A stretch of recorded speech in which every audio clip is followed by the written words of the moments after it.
Keianna and Ronnell Burns got married in 2015 in a luxurious wedding. They organize colorful dances, treat guests to first-class food, and ensure that the celebration has the highest quality of service. At that time, no one could have guessed that years later, their relationship would be ruined. Unfortunately, in the end, their deteriorated relationship culminated not in a breakup but in a tragic crime. Everything happened in Atlanta, the capital of Georgia, USA. Atlanta is a large city with a rich history where culture, industry, and entertainment are well developed. Moreover, the city has pleasant weather, which is why it attracts many tourists and people looking for permanent residence. However, in addition to this, the city is also known for its troubling crime statistics. The crime rate in Atlanta is 2.5 times higher than the national average, and even with frequent crimes, the city was still shocked by the events that unfolded on November 6, 2021. The police received an alarming call reporting that a married couple had been found dead in their home. It turned out that one spouse had killed the other and then taken their own life. Keianna, who was 44 at the time, shot her husband, 40-year-old Ronnell Burns, just before 9 p.m. This shocking story deeply affected the public, had a serious impact on those close to Keianna and Ronnell's. Their family was heartbroken, but the most affected were their 8 children, who were suddenly left orphaned. Fortunately, all 8 of their children were not at home at the time of the tragedy and did not witness the horrifying scene. Keianna and Ronnell were a wealthy and fairly well-known couple who jointly owned several businesses, including a beauty salon and several online schools. Additionally, they led an active social life, frequently posting updates on social media. It seemed as if everything was going well for them. They had a large family, but then this terrible crime occurred. Many people around them could not understand or accept the reasons behind such an act and were shocked by the turn of events. What prompted Keianna to commit such an act? The answer to this question turned out to be quite complex. To begin with, it is worth mentioning Keianna's background. She was born on September 15, 1977, and spent most of her early childhood in Missouri. From a young age, she knew she wanted to succeed in life, so after graduating from high school, she decided to study cosmetology. Once she enrolled, she realized she had made the right choice. She had a real talent for her craft, worked well with her hands, and easily made new connections. Soon after completing her studies, her work was appreciated by the residents of St. Louis. Her business is growing steadily. It developed into one of the most successful beauty salons in St. Louis. By that time, she had opened a second location, had no shortage of clients or employees. Both her business and herself were flourishing. As for her husband, Ronnell was born on May 14, 1975. He was tall, had a good physique, and considered himself a successful businessman. During his high school years, Ronnell developed an interest in basketball, which played a significant role in his life. He participated in the state championship in 1994, was known as a goal-oriented and competitive player. Perhaps it was this competitive spirit that drove him to seek self-improvement. While Keianna was busy building her career, Ronnell turned his attention to multi-level marketing companies and other questionable schemes, believing they would lead him to success. Despite his inclination towards dubious business practices, Ronnell was skilled at networking and building beneficial connections. He even began preaching Christianity in a company he founded to expand his reach to the public.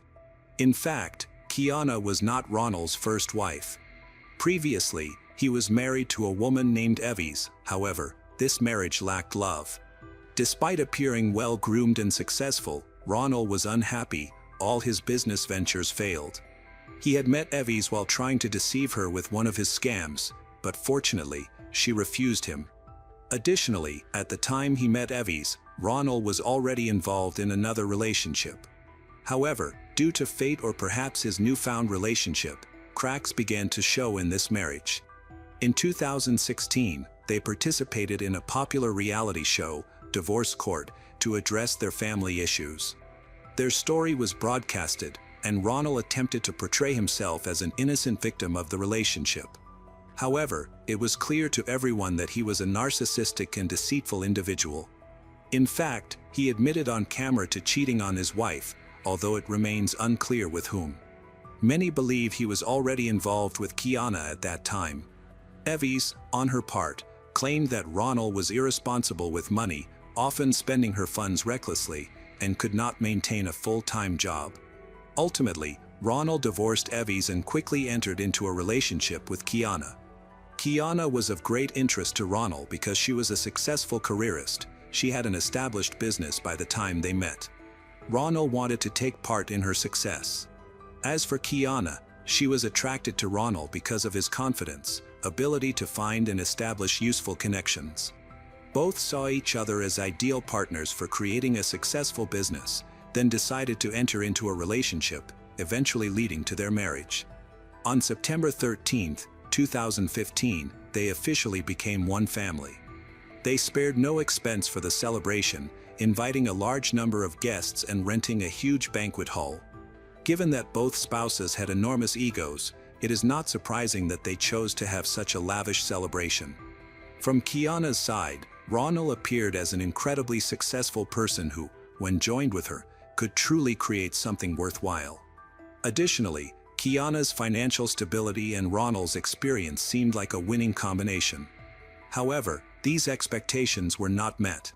All their business ventures eventually collapsed, except for Keianna's beauty salon.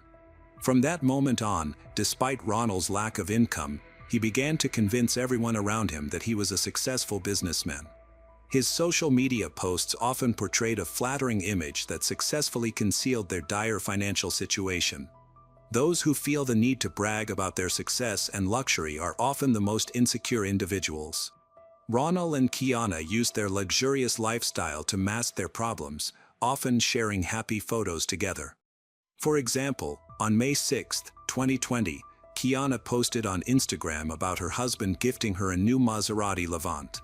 Their posts highlighted how they attended expensive parties, traveled, enjoyed life, with Keianna always impeccably dressed with styled hair and makeup. In turn, Ronnell frequently posted about his business endeavors, claiming that everything he took on was successful and profitable. Both spouses, as devout Christians, added quotes from the Bible or other sacred texts to their posts. They also shared photos from their luxurious mansion, showcasing their wealth and family life in detail. However, these images were just a facade. Their family was experiencing significant difficulties. For several years before the events described, Ronnell worked for an American marketing insurance company that engaged in fraudulent activities aimed at extorting money from middle and low-income families. In fact, he even tried to involve family members, friends, and parishioners in this scheme to elevate his status within the company. Ronnell clearly did not earn enough from this venture to support his family, and his divorce in 2014 revealed that he could not afford even the minimal monthly payments of $250. Unfortunately, instead of acknowledging his financial shortcomings, he believed that all he needed was financial support to get back on his feet. He thought that by using his wife's money, he could promote both himself and her in society. Nothing would deter him from pursuing his goals, even if it involved misusing Keianna's earnings to invest in the business he had always dreamed of. Shortly thereafter, advertisements for his financial consulting firms, called CFIG Ambition and Leg Financial Solutions, appeared on his social networks. The pages contained photos of Ronnell and Keianna posing with products and attending conferences and included testimonials from supposedly satisfied clients. Ultimately, these companies were not successful either, as Ronnell merely spent Keianna's money to finance ideas that never materialized. It is also important to note that both spouses were not young, carefree individuals but rather had significant obligations. Despite the evidence that Ronnell's business was failing and draining their already limited finances, they continued to convince those around them that their new venture was successful, portraying themselves as prosperous entrepreneurs. Their personal image as a successful couple was closely tied to their excessive pride and self-esteem. Their environment did not suspect the true state of affairs, therefore they were ready to do anything to maintain that perception. Additionally, in the comments under their videos on YouTube and on other social networks, people admired their business and their family as a whole. Keianna and Ronnell believed that they were about to achieve the financial success they had dreamed of through their efforts, refused to notice or admit the truth. In fact, their arrogance was so strong that they even filmed the series about themselves. All the money that they managed to earn was immediately spent on their supposedly luxurious lifestyle and on the desire to appear to be someone they were not. Such extravagance ultimately led to their near bankruptcy. On December 19, 2019, Ronnell filed an official application for Chapter 10 bankruptcy. In this type of bankruptcy, they had to liquidate some of their assets to pay off their debts, resulting in a loss of about $20,000. Although this amount seems significant, their total debt was much greater. During their short marriage, they found themselves mired in nearly $500,000 of debt, which they could not escape. While these troubles unfolded in their lives, Ronnell and Keianna continued to pretend that nothing was happening. They maintained the facade of a happy family and successful entrepreneurs, but in reality, this did not help them stay afloat. By this time, they were nothing more than swindlers and liars. To continue this performance, Ronnell decided that their family should move to a larger city, hoping he could deceive more people. This turned out to be another misguided and disastrous decision on his part, as Keianna's successful business was still located in their hometown and was the only source of income for the family. Unfortunately, Keianna again agreed to move. In 2021, the Burns family relocated to Atlanta, Georgia. Given their circumstances, any other family in their position would have chosen more modest and economical options for moving, but the Burns family continued to squander money. They rented a luxurious mansion with 5 bedrooms in the wealthy suburb of Sandy Springs. Moreover, they did not disclose on social media that they were renting the house. Instead, they assured their followers that they had bought it, using money earned from their businesses. Now, in addition to cars, clothes, and the fabricated smiles of the Burns family, the mansion was another expensive addition. It was clear that all of Ronnell's attempts to stay afloat had suffered another defeat because, in reality, his business ideas had been failures from the start. Meanwhile, Keianna faced challenges in adapting to their new surroundings. She felt completely isolated from her friends and business contacts. Additionally, the relationship in their marriage began to deteriorate sharply. Ronnell resumed cheating on Keianna, which further undermined their relationship. In fact, Ronnell was primarily interested in her money. At one point, he even published a video on social media in which he lamented the difficulties in his marriage. Although the video was later deleted, it led to a major argument between him and Keianna, nearly resulting in divorce. This revelation shocked their subscribers, but it became clear to everyone what kind of person Ronnell was. Upon careful listening, it became apparent that his primary concern was his business and the money he stood to lose along with a divorce.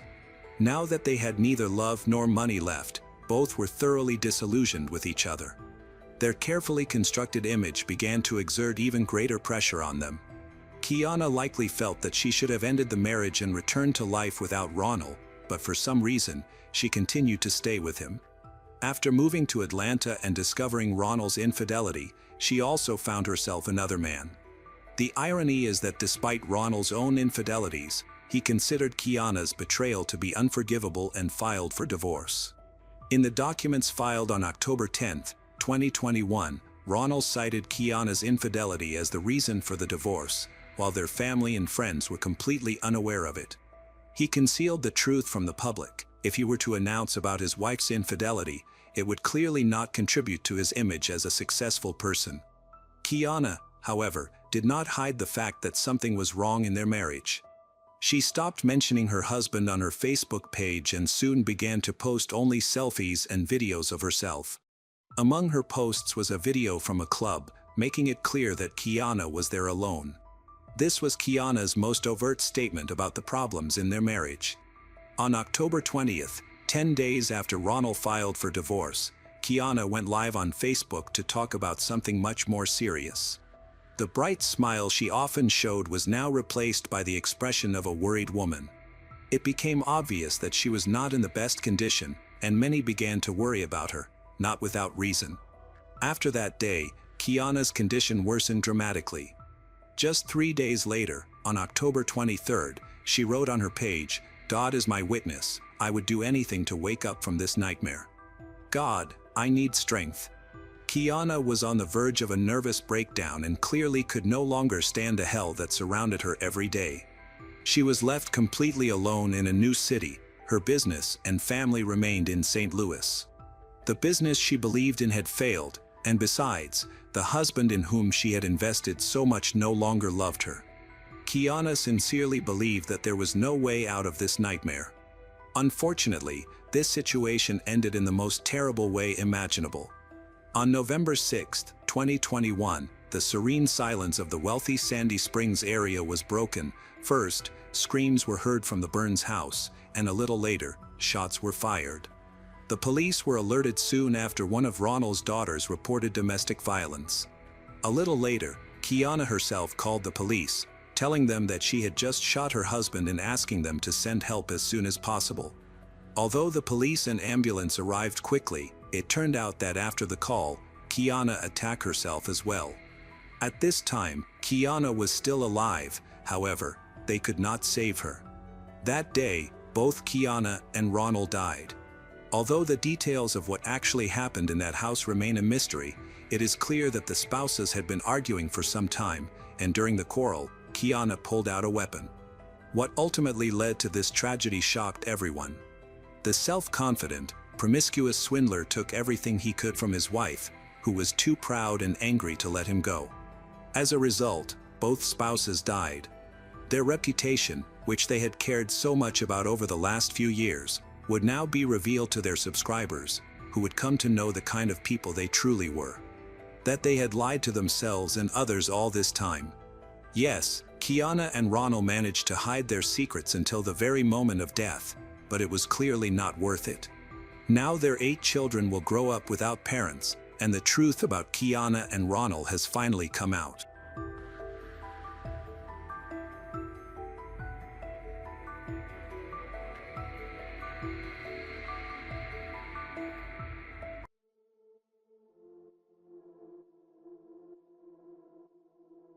Oscar Pistorius, a famous Paralympic champion, is originally from South Africa and lives in the city of Pretoria. He was born on November 22, 1986, with a serious developmental disorder that caused his legs to be thin and underdeveloped. Oscar's family went through many hardships, and his parents often argued.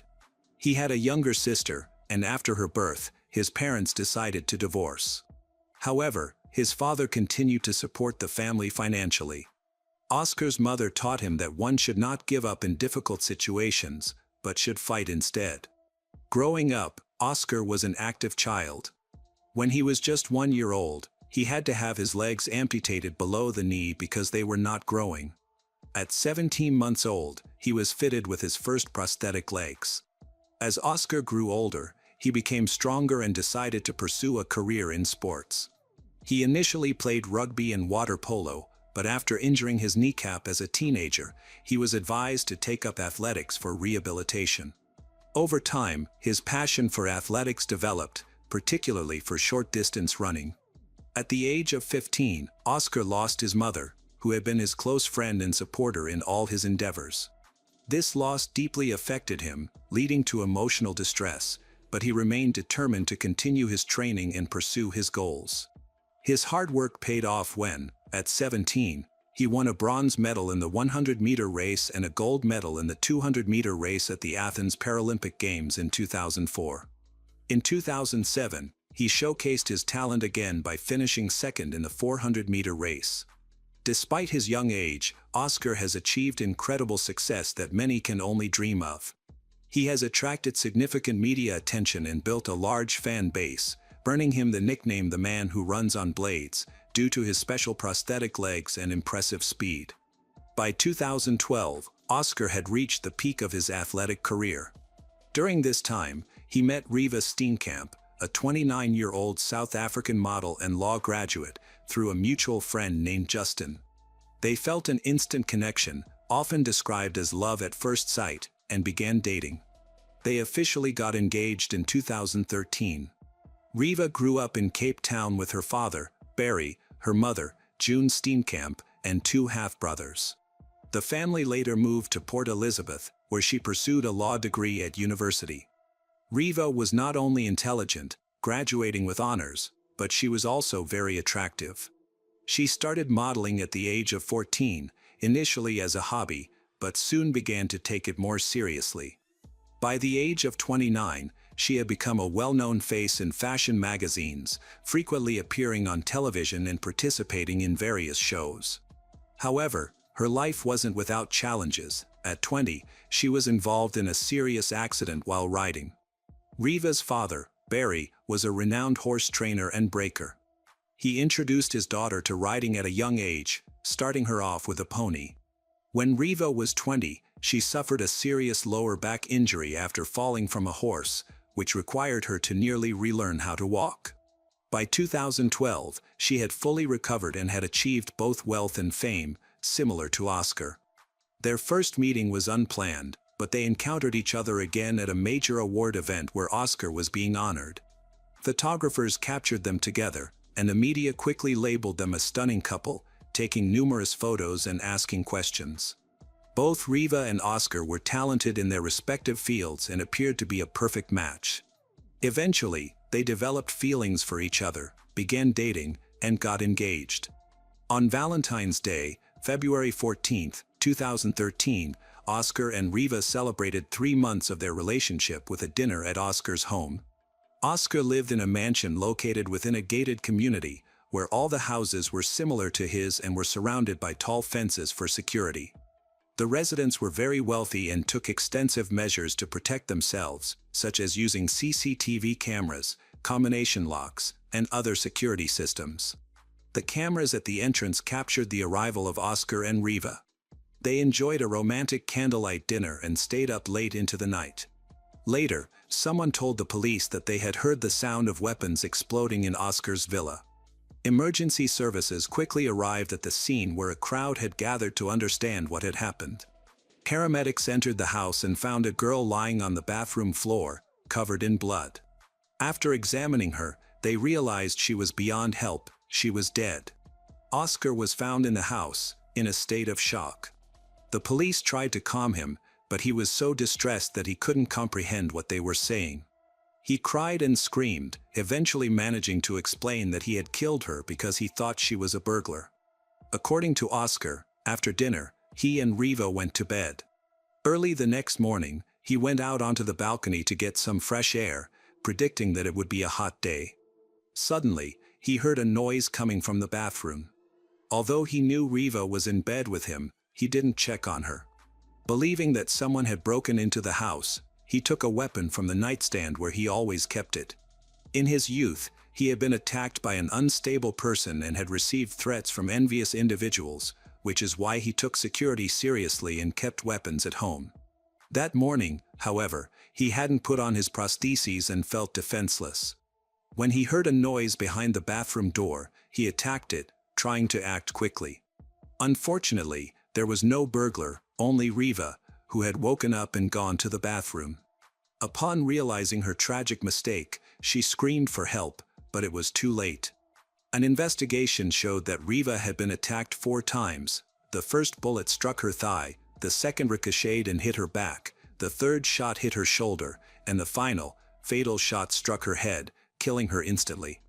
An investigation showed that Riva had been attacked 4 times. The first bullet struck her thigh, the second ricocheted and hit her back, the third shot hit her shoulder, and the final, fatal shot struck her head, killing her instantly. Early in the morning, Riva's family received a phone call that filled June, her mother, with dread. She hesitated to answer, knowing that calls at such an early hour often bring bad news. Inspector Bada delivered the heartbreaking information, causing her world to crumble. She struggled to stay upright as her legs gave way. Riva's father experienced several heart attacks after learning of her death. The next time they would see their daughter would be at the crematorium to say their goodbyes. Riva's mother, June, quickly informed the police of her concerns about Oscar, noting that her daughter and Oscar had ongoing issues. Although they were still in a relationship, which had lasted only 3 months, it was clear that things were coming to an end. Riva's friend supported this perspective, revealing that Riva had expressed her desire to clarify their relationship on Valentine's Day and to break up amicably while remaining friends. Both the mother and friend shared similar views on the situation. In contrast, Oscar's friends expressed a different opinion, claiming that he was very happy in his relationship with Riva. The murder of Riva, a well-known model, by Oscar, a prominent Paralympic athlete, attracted significant media attention, leading to varying public opinions about the incident. Some people believed Oscar's explanation that the attack was accidental, while others suspected he may have had intentions to harm Riva. The authorities had not reached a consensus on Oscar's version of the incident. Many aspects of Oscar's story seem to align with the details of his relationship with Riva. Friends of both Oscar and Riva stated that they were deeply in love, with Riva's friends confirming her happiness in this new relationship. She had previously experienced toxic relationships and felt fortunate to have found a good partner. Surveillance footage from a supermarket 2 days before the incident showed Oscar and Riva happily hugging and kissing while they shopped, appearing to be a couple in good spirits. This footage was presented as evidence during the investigation. However, a confusing detail emerged. Riva's friend claimed that she planned to visit Oscar's house on Valentine's Day to end their relationship, which raises questions.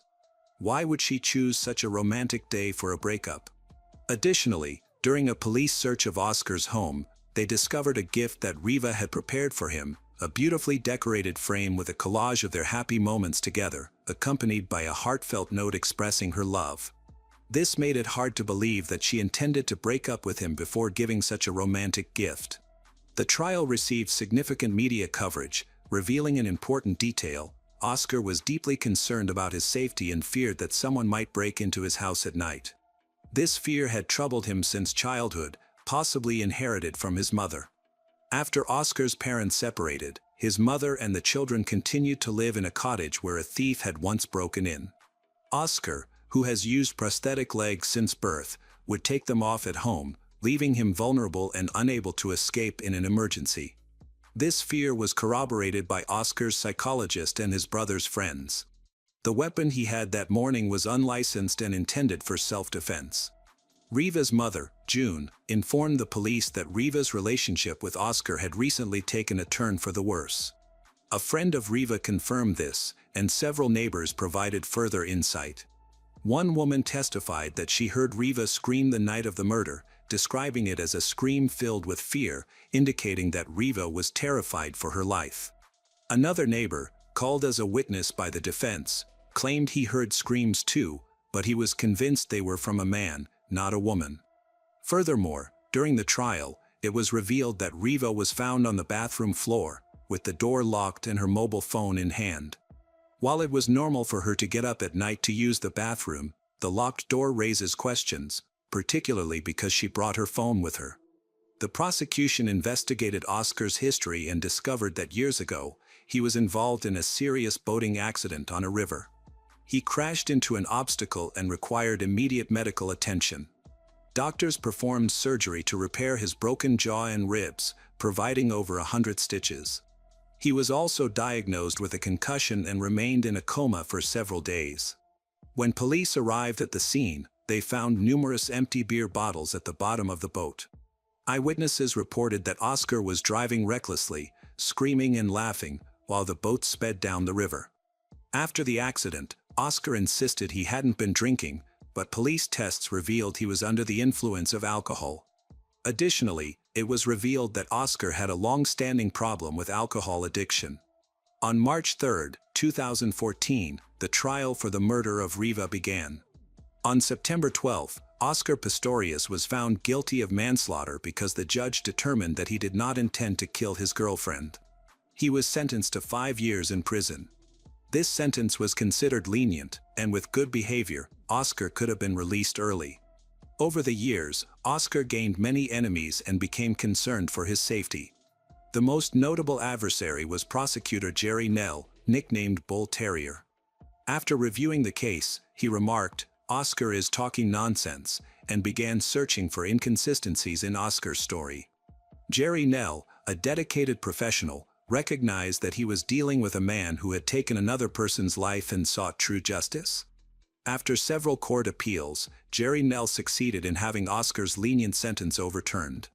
2 years later, Oscar was back in court, facing charges of premeditated murder. Before the hearing began, the prosecutor wanted to speak with Oscar privately while he was under house arrest.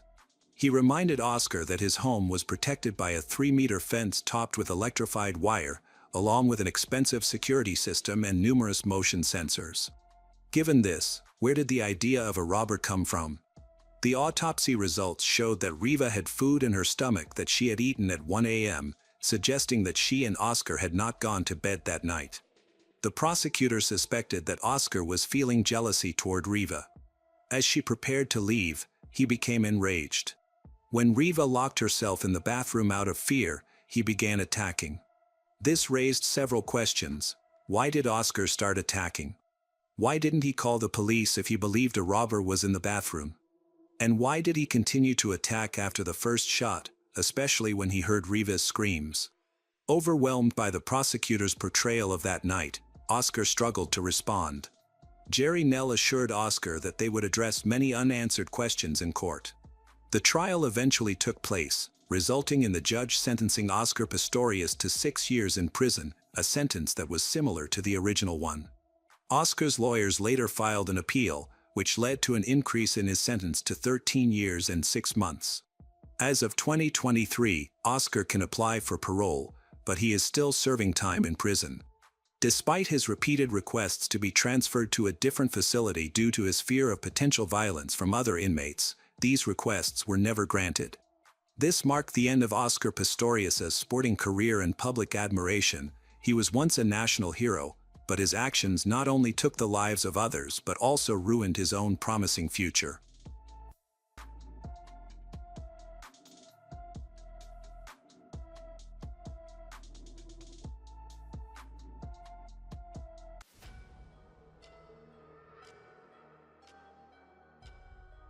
It was here in 1985 that Captain Gary Eastburn lived with his wife Catherine and their 3 daughters, about 10 minutes from the base where he served.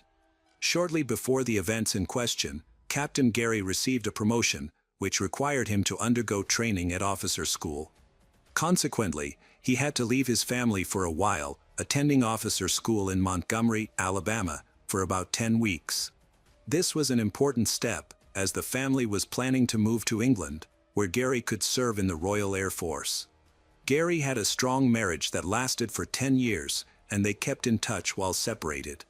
However, on Saturday, May 11, 1985, Gary tried to call his wife several times, but to no avail. He took advantage of several breaks to call but never received an answer. Finally, he reached out to one of his friends who remained on Fort Bragg and asked him to check on his wife. The man did so, but when he knocked on the door, no one answered. He couldn't wait forever, so he simply left Catherine a note, asking her to call her husband back as soon as she could. While shining a flashlight and walking around the house, the friend accidentally woke up a neighbor named Bob Seafelt. When Gary called Bob, he mentioned that he had no idea what was going on with Catherine, but everything seemed strange. After a fitful night's sleep, Bob woke up the next day, with troubling thoughts swirling in his mind. He noticed that a stack of newspapers had piled up near the neighbor's door and realized he had last seen Catherine leave for the store on Thursday. Bob went to the neighbor's door and knocked, but no one answered. Listening closely, it seemed to Bob that he could hear a child crying inside. Knowing the family well, he assumed it was the youngest daughter, who was about 2 years old at the time.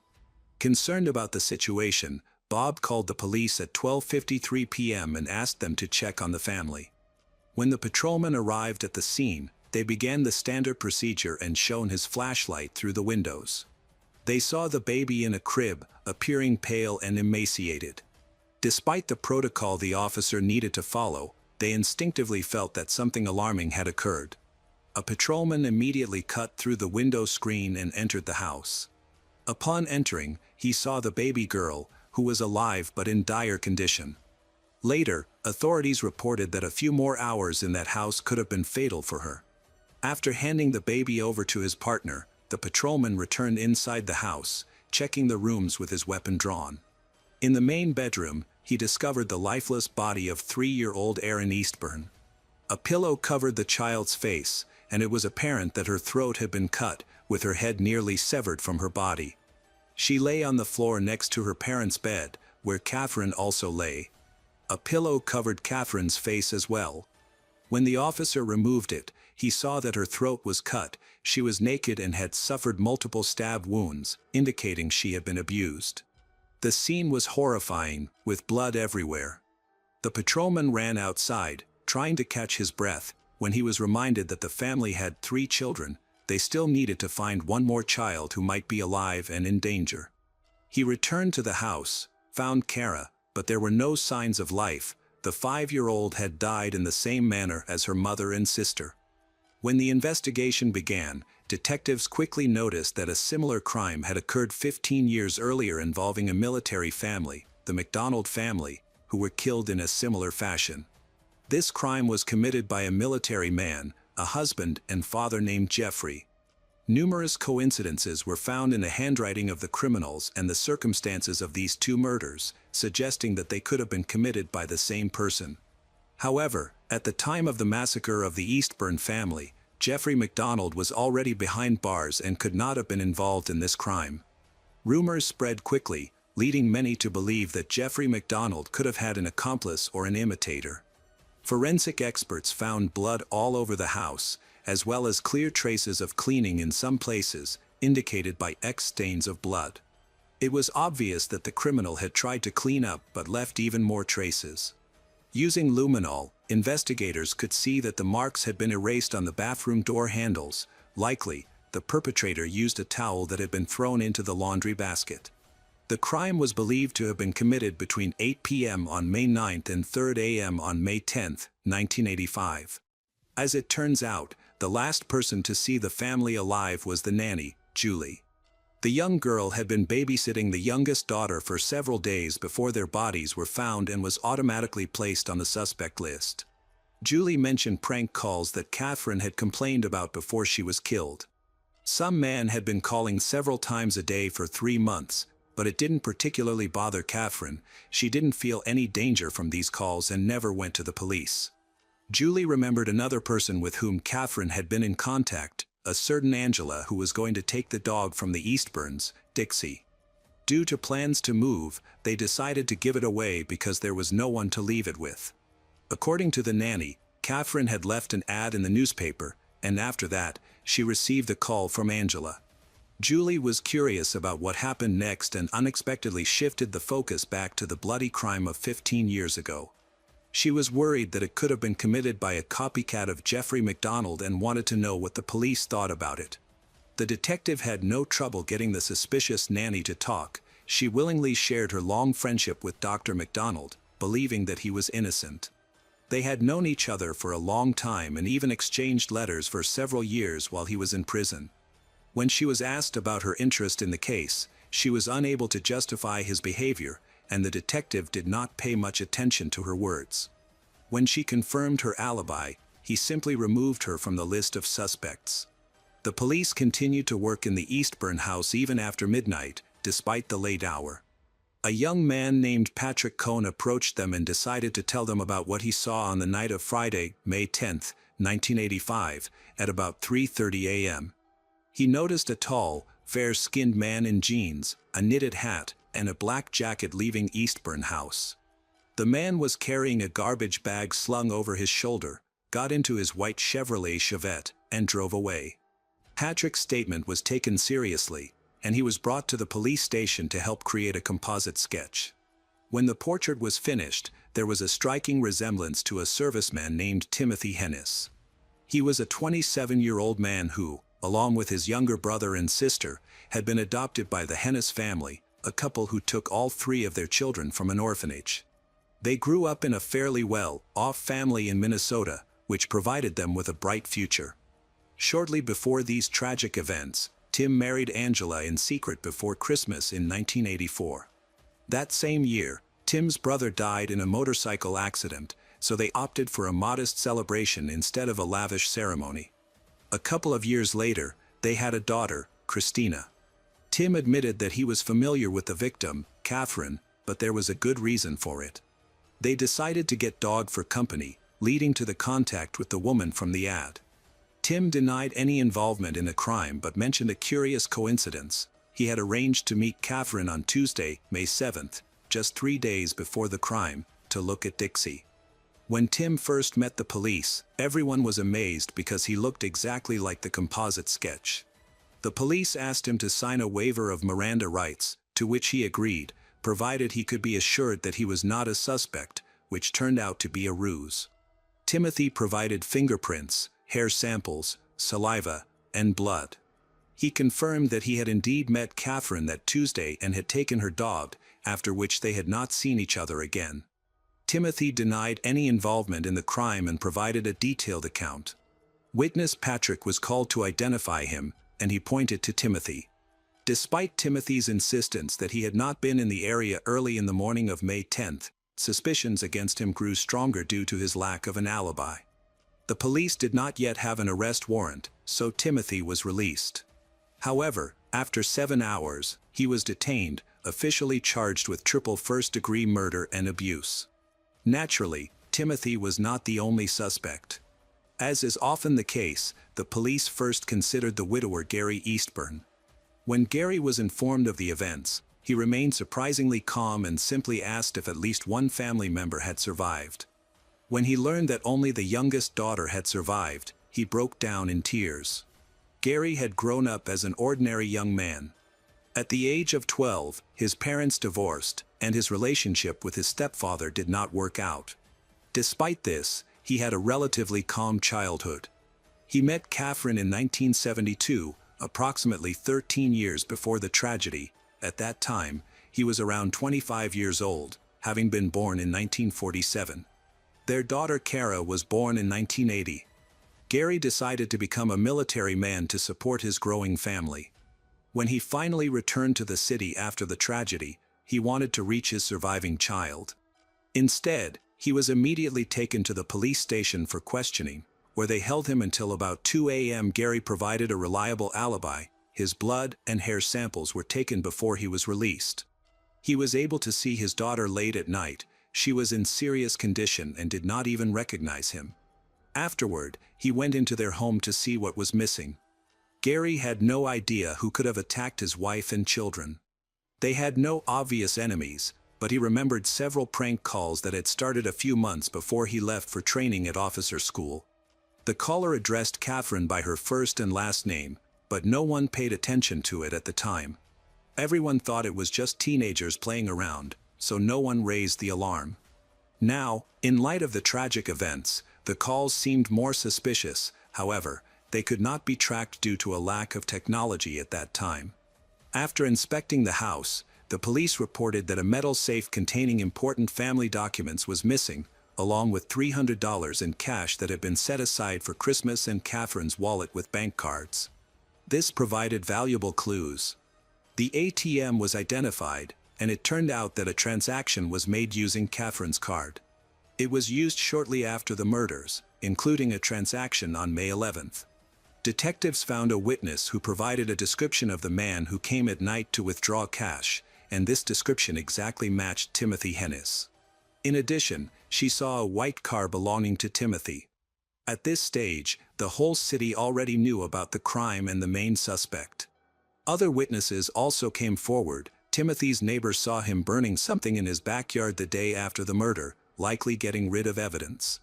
A local dry cleaner reported that Timothy had brought them a black jacket right after the crime. According to the description, it resembled the clothing that the witness Patrick had described. Timothy was questioned when his ex-wife said he had come to visit her that fateful night. His landlord mentioned that Timothy had not paid the rent for the house, which had accumulated over $300 in debt, but as soon as the eviction notice was served on May 10th, Timothy paid it off almost immediately. But where did he get the money so quickly? It seemed strange that the same amount disappeared from the home of the murdered family. Indirect evidence against Timothy was accumulating, but there was no irrefutable proof. By Christmas, it was decided to allow the suspect to post bail with the help of his relatives, and he managed to raise the funds. The reason for this leniency was the results of laboratory tests indicating that his biological materials did not match any evidence. Specifically, his blood type did not match. However, this could be attributed to the low accuracy of the testing methods used at that time. The prosecutor's office decided to turn to the only survivor of that bloody night, 2-year-old Jana. After the tragedy, the girl had not been able to come to her senses for a long time, but by February of the following year, she finally spoke. Gary was categorically against involving his daughter in the investigation, fearing that she would suffer further psychological trauma, but under pressure from the police, he ultimately agreed in order to seek justice for the victims. A special psychologist from North Carolina held 5 recorded conversations with Jana. During this time, she experienced several panic attacks and was still unable to recognize Timothy's photo. Based on the results of these sessions, it remained unclear whether there was one perpetrator or multiple criminals. Thus, the prosecutor's office decided to refuse to use Jana's testimony in the case. The trial was set for April 27, 1986. Timothy rejected the plea bargain offered by the prosecution. His lawyer wanted to change the location of the hearing but ultimately decided it would not make much difference. Instead, the defense focused on refuting the numerous circumstantial evidence on which the prosecution's case was based. The lawyer argued that the witness Patrick was lying when he claimed to have seen Timothy, described his appearance and car in such detail, especially since it had happened at night. He questioned how Patrick could have seen all of this in the dark. The lawyer discovered that the witness was going through a difficult time and had been pressured by the police. During numerous meetings with Timothy's lawyer, Patrick admitted that he might have made a mistake during the identification. The more he talked with the defense, the less certain he became about having seen Timothy on the street that night. On the day of the trial, the lawyer tried to get Patrick to admit that he had participated in the identification under pressure from detectives, but he did not. The defense discovered something even more significant. During the investigation, the police had gained access to the Fort Bragg duty log, which showed that Tim was on duty at the time of the crime, but this page mysteriously disappeared during the investigation. The lawyer believed that the detectives had intentionally torn out this page. Now, the defense attorney pressed this fact, interpreting the police's behavior as an attempt to convict an innocent person by destroying evidence of his innocence. Timothy's family was away at the time of the crime. The prosecution proposed a theory that Timothy had taken advantage of his wife's absence to start a romantic relationship with Catherine and visited her home on that fateful evening. However, Catherine rejected his advances, which angered him, leading him to kill her and her 2 children. The discussion then turned to the bank card. It was determined that the payment method had been used at 2:52 a.m. on May 11th when the defendant was on duty. Although this could not be confirmed, there was reasonable doubt that Timothy could have used it. Even though there was still no confirmed alibi for the night of the crime, the lawyers systematically managed to destroy the majority of the prosecution's arguments and raised doubts among the jury in order to convince them of Timothy's innocence. The prosecution presented frightening photographs from the crime scene and autopsies of the victims, about 100 photographs, which were included in a slideshow that lasted more than an hour. The tension in the courtroom was palpable. Despite the defense attorney's desperate attempts to convince the jury of the defendant's innocence, on July 4, 1986, Timothy Hennis was found guilty on all counts. The defense attorney believed that the main reason for this verdict was their failure to insist on a change of venue. He felt that his job was not finished since Timothy was sentenced to death, so he focused on saving his client's life. Interestingly, just a few days after starting his sentence, Timothy received a postcard in prison signed by Mr. X. In it, a mysterious stranger claimed responsibility for killing Timothy's family and apologized for Timothy serving time for his crimes. Mr. X admitted that he had left North Carolina and had no intention of returning. Timothy informed his lawyer about the postcard. Later, it was used at the retrial, but at the time of its receipt, the prosecutor dismissed it as a forgery. During this period, Timothy's parents rallied around him. Despite their divorce, they made every effort to save enough money to pay for his defense. The Supreme Court of North Carolina was approached, and the lawyers cited bias, arguing that the jury had been provoked by the photographs. The defense insisted that nearly 100 gruesome images from the massacre were guaranteed to elicit a negative reaction from the jury. Despite the lack of irrefutable evidence against Timothy, it came to light that several detectives who led the case were nearing retirement. The lawyers believed they simply did not want to leave behind an unsolved crime of such magnitude and were seeking a scapegoat, which they considered Timothy Hennis to be. The defense successfully secured a change of venue to Wilmington, a coastal town located 100 kilometers from Fayetteville.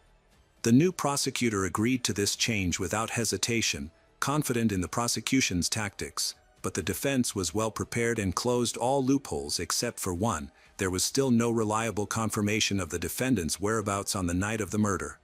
The defense aimed to discredit the prosecution's main witness, Patrick, in court. During the interval between the first and second trials, Patrick had committed several minor offenses, including driving without a license.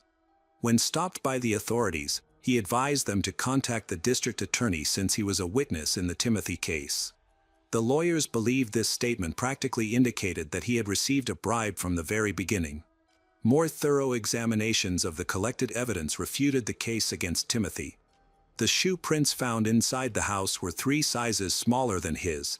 There was blood on a towel in the bathroom, as well as other traces that did not match his profile. The defense presented a black jacket to the judge that was tested for bloodstains. Even the hair found on Catherine's body did not belong to Timothy. In this context, the numerous circumstantial pieces of evidence that the prosecutor's office had used in the first trial appeared less convincing during the retrial.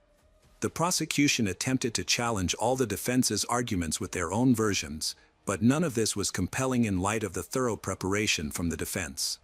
2 days later, the jury found Timothy not guilty on all counts. It is noteworthy that during this hearing, only a few photographs from the crime scene were shown, as opposed to the 100 images in a lengthy slideshow during the first trial. 3 years later, Timothy was released from death row. He re-enlisted in military service, served in Saudi Arabia and Somalia, and then returned to the United States. In 1998, Timothy and his family settled in Fort Lewis, Washington. In 2004, he retired from the Army and took a job at a waste processing plant. He also became a Boy Scout leader. Meanwhile, widower Gary followed his plan and moved with his surviving daughter to the UK. In 2009, he served in the Royal Air Force, after which he married a nurse. In 2009, after leaving the Air Force, Gary returned to the U.S. and settled in Washington.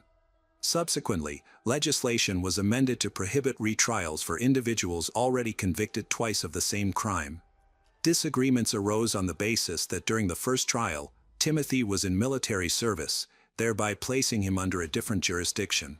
This left the state in limbo, although it did not exclude the possibility that he could be brought to retrial. Despite such situations being rare in the state's judicial practice, they did not return to the case for almost 20 years. It seemed that life was improving, but the case of the triple murder remained unsolved. Finally, in 2006, a detective investigating particularly brutal murders decided to test the DNA materials collected from the body of Catherine. However, the only information the laboratory could provide at that time was that the collected samples belonged to a light-skinned individual. By 2010, the laboratory in North Carolina became embroiled in a significant scandal. It turned out that over the past decade and a half, the state crime lab systematically concealed or manipulated evidence to ensure convictions. This was revealed in at least 230 cases, 10 of which resulted in the wrongful conviction of innocent people sentenced to death. 3 of them even received lethal injections and were deprived of life. The DNA in the Eastburn case was retested, and the examination showed that the materials from the crime scene in the archive matched those of Timothy Hennis. In light of such convincing evidence, his trial was reopened for the 3rd time. Timothy hired the best military lawyer named Frank Spinner to lead his defense team. The lawyer attempted to tarnish the reputation of the victim, Catherine, by alleging that she was promiscuous with Timothy, hinting that that was why his DNA might have turned up in her home. Timothy argued that she was unfaithful to him and that the real killer was an individual named Mr. X, who had written a postcard to him while he was in prison. This attempt had the opposite effect. The prosecutor's office pointed out the obvious lie, as Timothy had previously denied any intimate contact with Catherine. He later claimed that he initially did not disclose the affair due to fear of exposure. Despite a fierce struggle for Timothy's freedom, the chosen tactics now appeared unconvincing. On April 15, 2010, a jury recommended that Hennis be sentenced to death. In addition, he was demoted to Private E1, stripped of all pay and allowances, dishonorably discharged from the United States Army. Hennis was incarcerated at the United States Disciplinary Barracks at Fort Leavenworth in Kansas, where he remains to this day. All his subsequent appeals were rejected. Under U.S. legislation, without the President's approval, they cannot execute him. Therefore, the likelihood that he will be deprived of life is low. The U.S. military has not executed anyone from its ranks since 1961. Interestingly, in 1985, when the murders of the Eastburn family occurred, a 20-year-old woman from Rochester, Minnesota, where Tim had lived for a long time, contacted the police to share her story. Upon hearing about the triple murder in North Carolina, she revealed that at the age of 11, she had been abused by Timothy Hennis. Unfortunately, due to a data error, she was not permitted to testify. Had she been allowed to do so, the outcome of the second trial, when he was acquitted, could have been entirely different, and he would most likely have been found guilty again. Even now, this trial raises more questions than answers. The story of the nanny, who cared for the Eastburn children, also raises many questions. Julie was addicted, and there were witnesses who heard her confess to the crime. Additionally, her unhealthy obsession with Jeffrey MacDonald, with whom she even corresponded, raises further doubts. Some supporters of Timothy believe that it was Julie who could have imitated her idol and killed the family with whom she worked.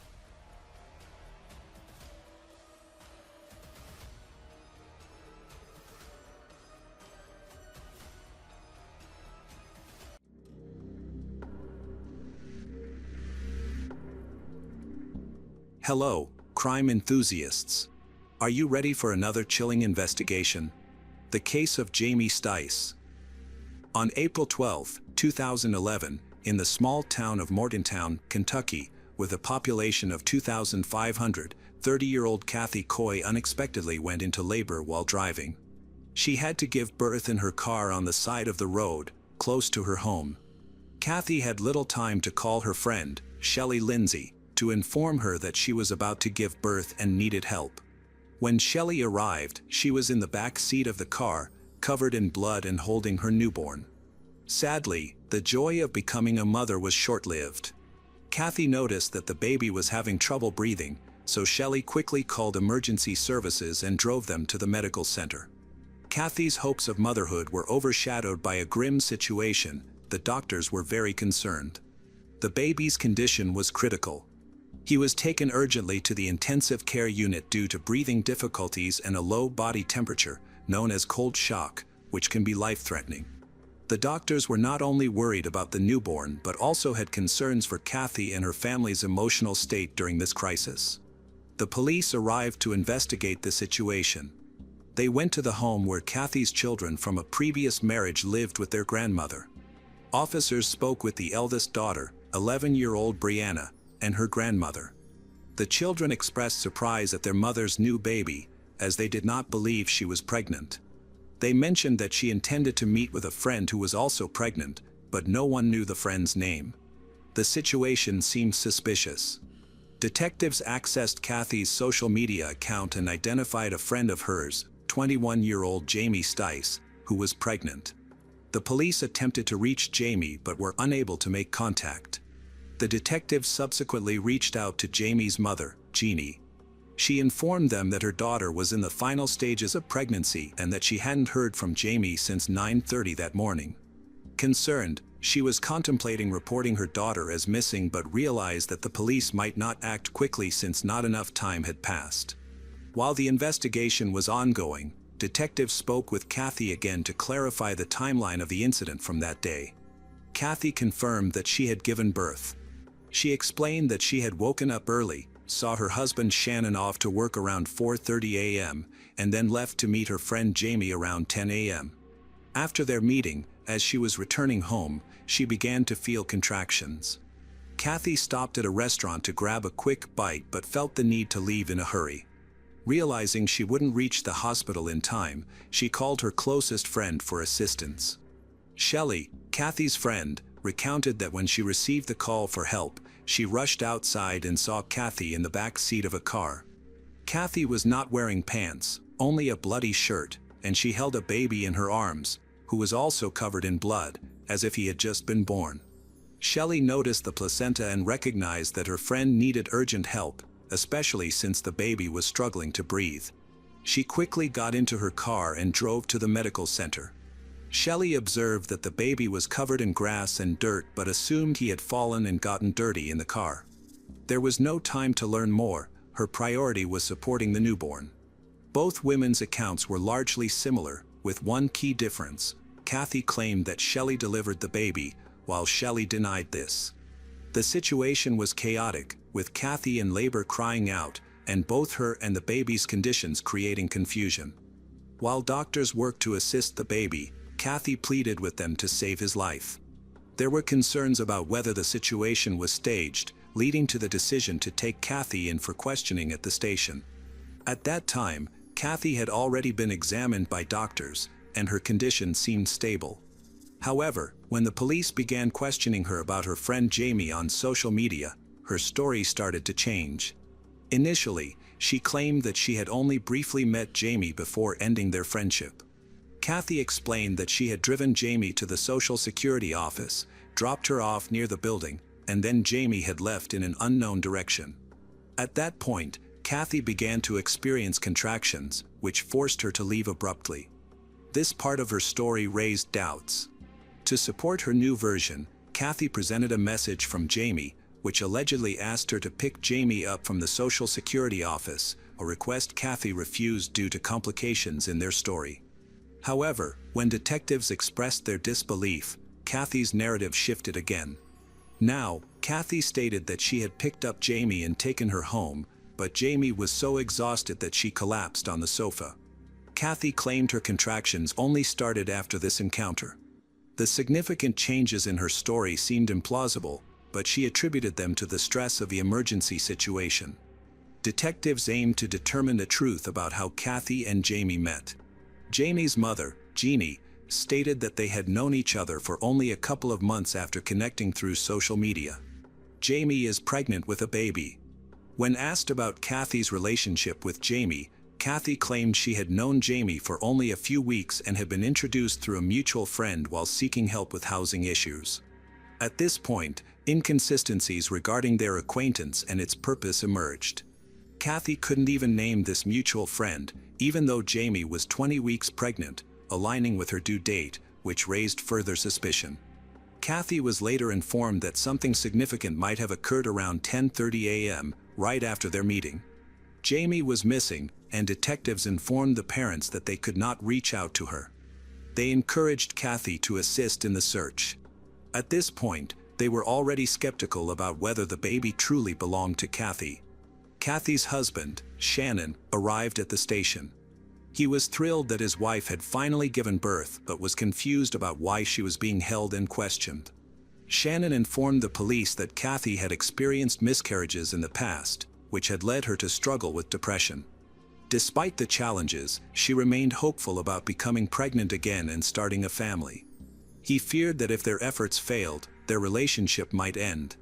For a woman desperate to become a mother, the thought of losing her husband could push her to desperate actions, even to the point of harming another woman.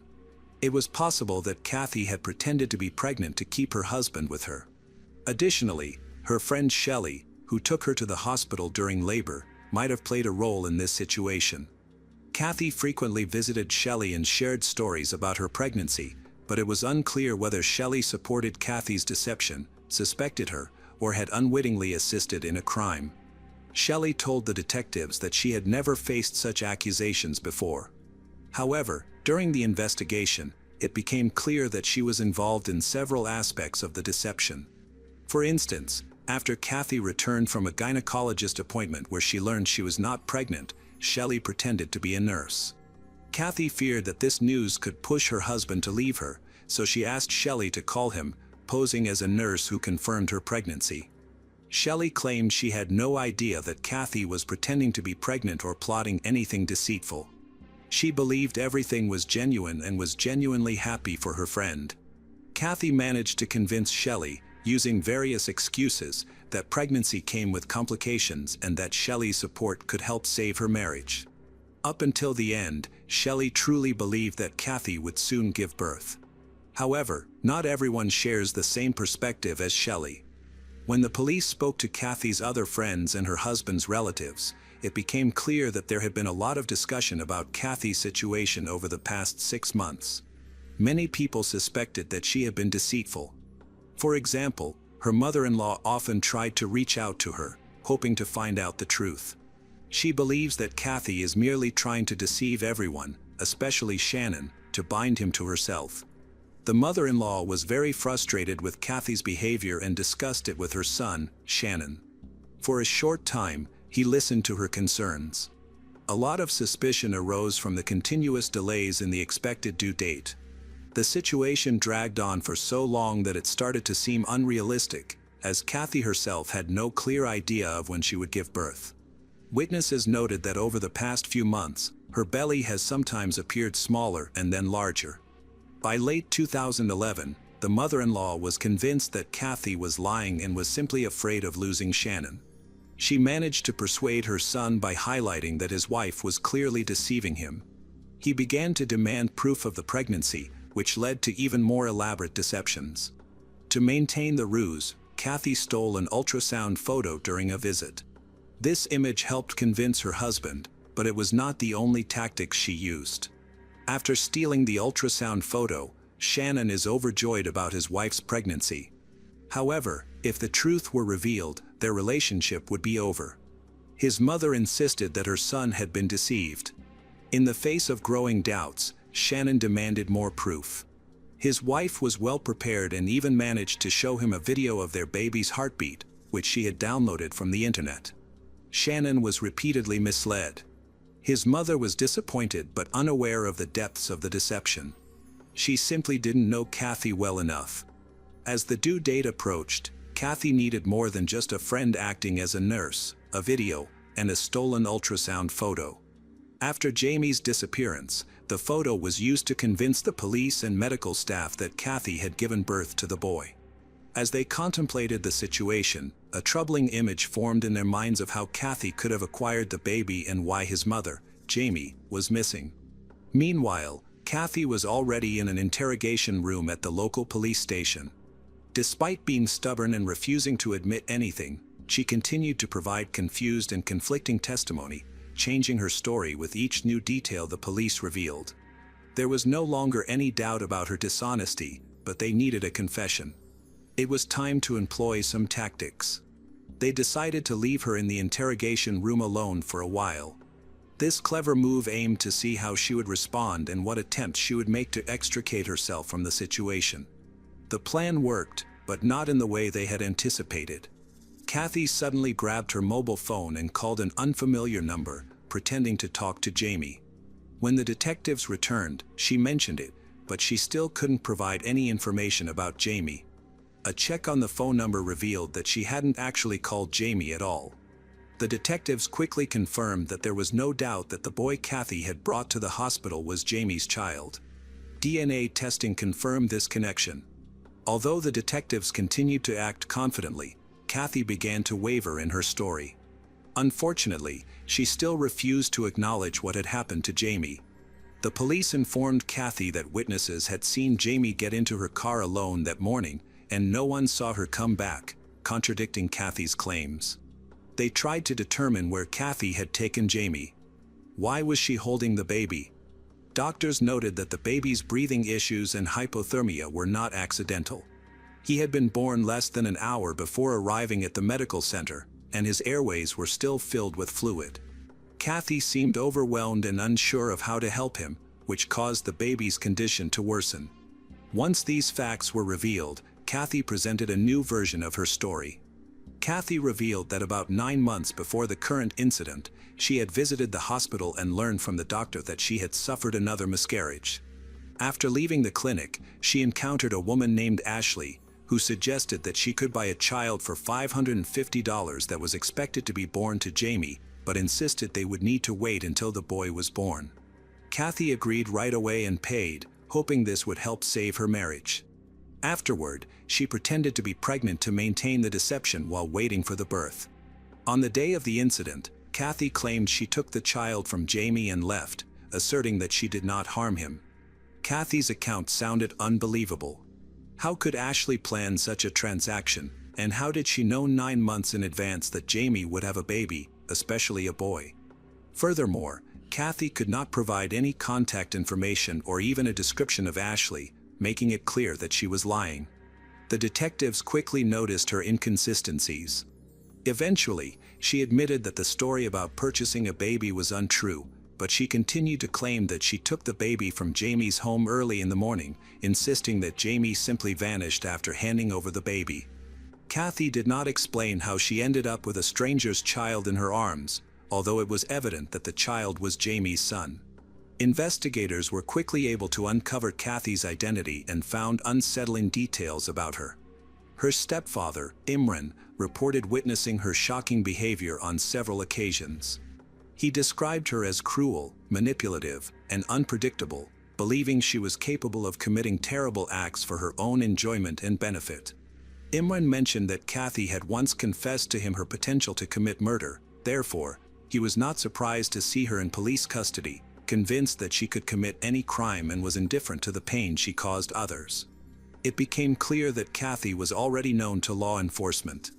Detectives found a police report accusing her of stalking a pregnant teacher with whom she worked. Their interactions at school were frequent, and Kathy's behavior had become so troubling that it frightened the teacher, who detailed several disturbing incidents. One particularly alarming moment occurred when the teacher was alone in her office and noticed Kathy silently watching her from the aisle. Remarkably, during the time the teacher was pregnant, Kathy also claimed that she was expecting a baby. Later, the teacher experienced a miscarriage, and shortly after that, Kathy's alleged pregnancy also ended. If these events had unfolded differently, that teacher might have become a victim instead of Jamie. The detectives were determined to extract a confession from Kathy. They were not going to let her leave but needed solid evidence first. There were crucial details that Kathy was not aware of. Despite her persistence, the investigators believed that Jamie was no longer alive. When Kathy and her friend Shelley arrived at the hospital with the child, the placenta was discovered. This raised serious concerns about the childbirth. Normally, placentas remain inside the mother after delivery, leading to suspicions that Kathy had attempted an untrained surgical procedure, similar to a cesarean section. The police interviewed doctors and hospital staff. Experts indicated that if a mother's heart stops, there is typically a window of no more than 5 minutes to save the baby. Kathy was likely aware of this urgency, which may have caused her to act carelessly and make several mistakes that could have endangered her child's life. Detectives believed that Jamie had bled out and died shortly after the brutal procedure began. During the questioning, Kathy began to show signs of distress but did not admit to murder. She continued to weave stories under the detectives' pressure, avoiding direct questions, and suggested that she needed to be placed in a psychiatric unit, implying she was mentally unstable. In response, the police shifted their approach. Instead of pressuring her further, they tried to soothe her, suggesting that her actions might have been accidental. Their goal was to gather any information they could. Kathy was the last person to see Jamie alive, so all suspicion fell on her. The police continued their investigation due to concerns that she might evade capture. The police questioned those closest to Kathy, but no one could confirm her story. However, detectives eventually gathered important information revealing Kathy's true nature. Her own children shared troubling insights about her. Just 2 weeks before Kathy showed up at the hospital with a baby, she had visited a flea market with her kids and purchased a powerful stun gun. The seller warned that this model could incapacitate an adult with direct contact. While testing it, Kathy approached a large stranger at the market and waved the stun gun in front of him.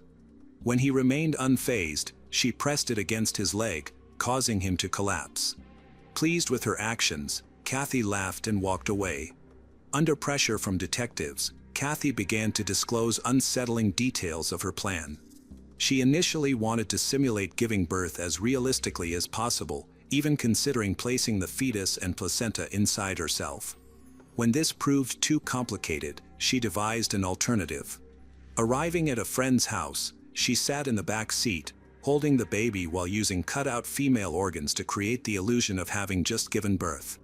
Regardless, she still refused to reveal Jamie's whereabouts. Her family members confirmed her violent tendencies.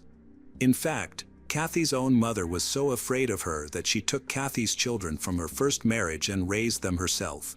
Shannon's relatives were horrified by Kathy's erratic behavior and urged him to end their relationship. After receiving partial recognition of her situation, Kathy began to elaborate on her belief that she had multiple personalities. She insisted that it was not her, but an alter ego named Lindsay, who approached her friend with the baby. This persona was used to shift the blame for everything that happened to Jamie, although Kathy avoided providing specific details.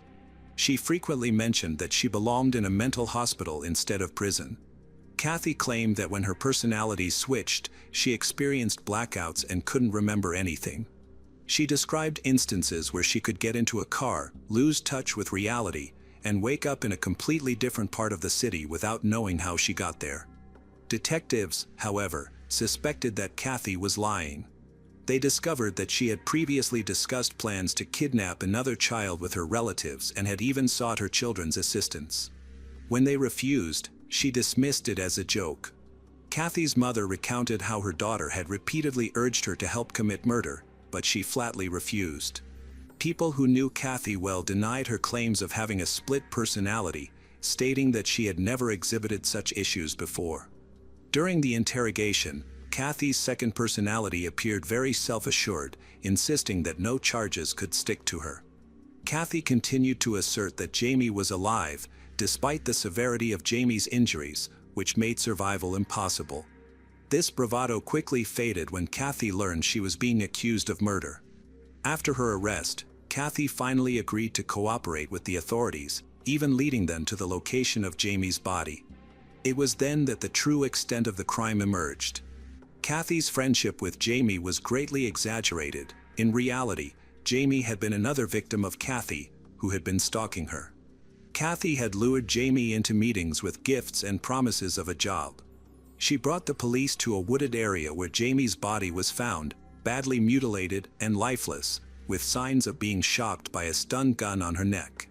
This was the same stun gun that Kathy had purchased at a flea market with her children just 2 weeks prior to the crime. When Jamie's body was discovered, it was revealed that she had died from multiple stab wounds and excessive blood loss. Kathy had immobilized her with an electric shock gun and then performed a cesarean section in the forest. This is why the baby was found covered in grass and dirt when Kathy brought him to her friend's house. Kathy admitted that she hadn't researched adequately to prepare for such a dangerous procedure. She only looked online once and thought that was sufficient, which was clearly inadequate for someone without any medical training. Kathy, who was 40 years old, was charged with first-degree murder, as well as kidnapping both an adult and a baby. In court, she cried and pleaded guilty to the charges of kidnapping and murder. The baby she had taken from Jamie survived and was later named Isaiah Allen Stice Reynolds, honoring his late mother with his second surname. He was placed with his father.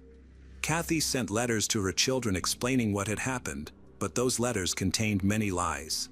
She was found guilty and sentenced to life in prison without the possibility of parole. Her children were placed in a foster home, and her husband remarried, finding a stable partner. In interviews, Kathy's children stated that on the day of the crime, their mother appeared completely normal and was not anxious about the act she was committing. During the trial, Kathy's stepfather expressed his sorrow, not primarily for his relationship with Kathy, but because he was relieved that she could no longer harm anyone. He also felt deep remorse over Jamie's death, regretting that he hadn't reported Kathy to the police after she confessed her intention to kill, believing that doing so might have saved Jamie's life.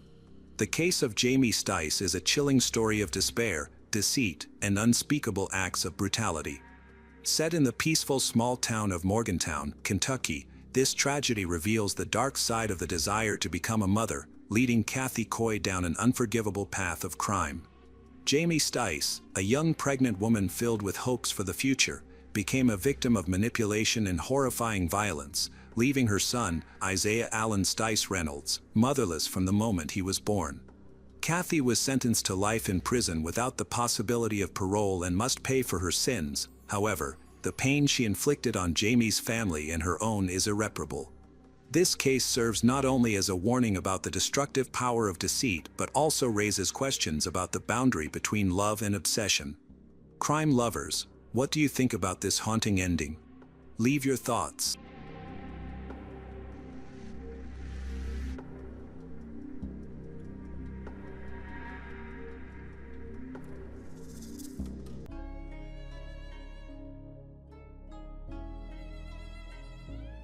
Joshua Powell was born on January 20, 1976, in Puyallup, Washington, to Stephen and Terica Powell. He had 4 siblings: Michael, John, Jennifer, and Alina. However, life in the Powell family was far from normal. Their father, Stephen, was controlling and inappropriate, fostering a toxic atmosphere for his children. He shared adult material with his sons and set no boundaries, exposing them to adult content that influenced their behavior. As a teenager, Joshua acted out violently. He once killed his sister's pet gerbil in a fit of anger. He also threatened his mother with a knife during an argument, and when he felt desperate, he threatened to harm himself. In 2000, Joshua met Susan Cox at a church dinner. She was kind, hardworking, and full of life, and they got married within a year. Unbeknownst to Susan, her marriage would encounter serious challenges.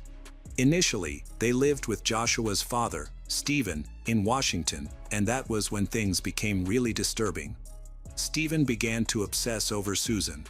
He watched her with a camera, used a small mirror to look into the bathroom, stole her underwear from the washing machine, read her diary, and posted love songs online under a pseudonym. Finally, one day, he confessed his feelings to Susan. This conversation, which included Susan's panicked rejection, was accidentally recorded on his own camera. It became the final straw. Joshua and Susan decided to pack up and move to Utah, hoping to forget about Stephen. For a while, life seemed to stabilize for Joshua and Susan, who had 2 sons named Charlie and Braden. They relocated to West Valley City, Utah, in search of a fresh start. However, Susan felt increasingly suffocated in her marriage. Her friends noticed her unhappiness and learned that Joshua hardly showed her any affection, creating a sense of distance between them. By the summer of 2008, their situation had deteriorated significantly. Joshua and Susan argued constantly, even in front of their children. Joshua had become extremely controlling, making all the decisions and leaving Susan feeling trapped. Their marriage was not just struggling, it was falling apart. He took complete control of their finances, forcing Susan to rely on him for even minor expenses. He reduced their grocery budget, refused to buy her new clothes, and required her to justify every dollar she spent. While he guarded their bank accounts, he had no issue spending money on himself, wasting thousands while Susan struggled to afford basic necessities. The issue extended to their vehicles as well. Although they owned 2 cars, Joshua claimed the family car as his own.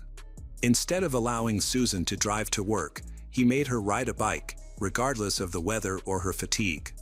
Moreover, he started to distance himself from their shared faith. Although they had been active members of the Church of Jesus Christ of Latter-day Saints, Joshua began refusing to attend services with Susan and their sons. He mocked her beliefs, made excuses to avoid church, and discouraged her involvement. The most painful betrayal came when Joshua refused to sever ties with his father, Stephen, despite Susan's insistence that he was dangerous and unwelcome in their lives. Joshua ignored her concerns, continued to communicate with his father, and allowed their young children to maintain contact with him. By 2007, Joshua had accumulated over $200,000 in debt, adding to their marital strain as Susan recognized that their situation was worsening. In response, she began documenting everything. In 2008, Susan created a video documenting the damage in her home, which she attributed to Joshua. That same year, she wrote a secret will ominously stating that if she were to die, it might not be an accident, even if it appeared to be one. Just a year later, she disappeared without a trace. On December 6, 2009, everything seemed normal. That morning, Susan, Charlie, and Braden went to church as usual. Susan interacted with friends and tended to her boys, and nothing appeared out of the ordinary. After church, a neighbor visited the family and spent some time with them before leaving. No one could have predicted that this would be the last time anyone would see Susan. The following morning, December 7th, something felt off. Susan didn't show up for work and hadn't called in sick or requested a day off. At the same time, the boys' nanny noticed that Joshua hadn't dropped them off, which was unusual for him. Concerned, she tried to contact the family, but no one answered. As hours went by without any word from Susan or Joshua, worry turned to fear. Joshua's mother, Terica, and his sister, Jennifer, learned about the situation and rushed to the house. When they arrived, they found the doors locked, the curtains drawn, and no one inside. The unsettling silence heightened their anxiety. They knocked and called out, but received no response. In a state of panic, they called the police. Officers arrived and forced entry into the home, fearing that the family might have been victims of carbon monoxide poisoning or faced another emergency. What the officers discovered inside the house was deeply concerning. Although the house was empty, something felt wrong. Susan's purse, wallet, and identification were still there, untouched. Her cell phone was later found in the family's only car, a Chrysler Town & Country minivan that Joshua had been using. It was turned off. There were no signs of a struggle, but one detail stood out. 2 box fans were set up in the living room, blowing air directly onto a damp spot on the couch. This unusual detail felt unsettling. Hours later, around 5 p.m., Joshua returned home with his sons, Charlie and Braden. The police quickly brought him in for questioning. His explanation was strange. He claimed that after midnight on December 7th, he took his 2 young sons, ages 4 and 2, on a spontaneous camping trip to the Pony Express Trail in western Utah, a remote area characterized by snow and freezing temperatures. He mentioned that Susan stayed home to sleep. His story raised many questions. Who would take toddlers on an impromptu camping trip in sub-freezing weather in the middle of the night, especially when they had work and daycare to prepare for in just a few hours? Police found it suspicious that Joshua had not notified his boss about not coming to work that day. When asked why, he gave a puzzling answer. He claimed he had lost track of the days and thought it was Sunday instead of Monday. Investigators aimed to confirm his story by sending a team to the area where he claimed to have camped. However, they found no evidence to support his claim: no tire tracks in the snow, no footprints, no fire pit, nothing. It was as if he had never gone on that trip. Things took an even stranger turn. On December 8th, after a second police interview, Joshua suddenly rented a car from Salt Lake City International Airport and then disappeared for nearly 18 hours. His whereabouts during that time remain unknown. When he finally reappeared, he called his mother from Interstate 84 in Tremonton, Utah, sounding disoriented and giving vague answers about his location. Later, he told his sister Jennifer that he had been driving around the city aimlessly, randomly getting on and off different freeways. When police examined the rental car, they found that he had added 87 miles to the odometer. Where did he go? What was he doing? No one knows, but it was becoming increasingly evident that Joshua was concealing something. 2 days after Susan went missing, the police conducted another search of her home. This time, they found something concerning on the floor: traces of Susan's blood. While it wasn't a large amount, it was enough to raise serious questions. Inside the house, they also discovered life insurance policies totaling $1.5 million and a handwritten letter from Susan. In the letter, she expressed her growing fear for her life and mentioned being terrified of Joshua. Years later, DNA tests confirmed that one blood sample belonged to Susan, while another matched an unknown male, whose identity remains unknown. As the police investigated Joshua's actions following Susan's disappearance, his behavior appeared increasingly suspicious. He emptied her retirement accounts, canceled her chiropractic appointments, and withdrew his sons from daycare, all within days of her vanishing. It seemed he was trying to erase her from their lives. Additionally, Joshua had previously talked to co-workers about how to dispose of a body in an abandoned mine shaft. At the time, people dismissed it as a strange comment, but now, it seemed more significant. As investigators worked to understand what happened to Susan, They questioned the only other witnesses present with Joshua that night, his sons. 4-year-old Charlie was interviewed, and surprisingly, he confirmed that the camping trip took place. However, his account included a significant twist. He claimed that their mother was with them. According to Charlie, Susan was in the car that night but never returned home. Weeks later, a teacher overheard Charlie make a chilling remark, stating that his mother was dead, without any details or explanations, suggesting he had come to accept this reality. Additionally, Susan's parents, Chuck and Judy Cox, reported a troubling incident. At daycare, Charlie's younger brother, Braden, drew a picture of a van. When asked about it, Braden pointed to the back of the van and said, "Mommy was in the trunk." This raised further suspicions for the police, who were becoming increasingly convinced that Joshua was aware of what had happened to Susan. They intended to bring Joshua in for further questioning and requested all footage of his interviews with local news outlets. However, Joshua showed no willingness to cooperate. On December 14th, he obtained legal representation. In the following days, he became more distant and less responsive to the authorities. Just before Christmas, he gathered his sons and left Utah, returning to Puyallup, Washington, to live with his father, Stephen Powell. By December 24th, police identified him as a person of interest in the case.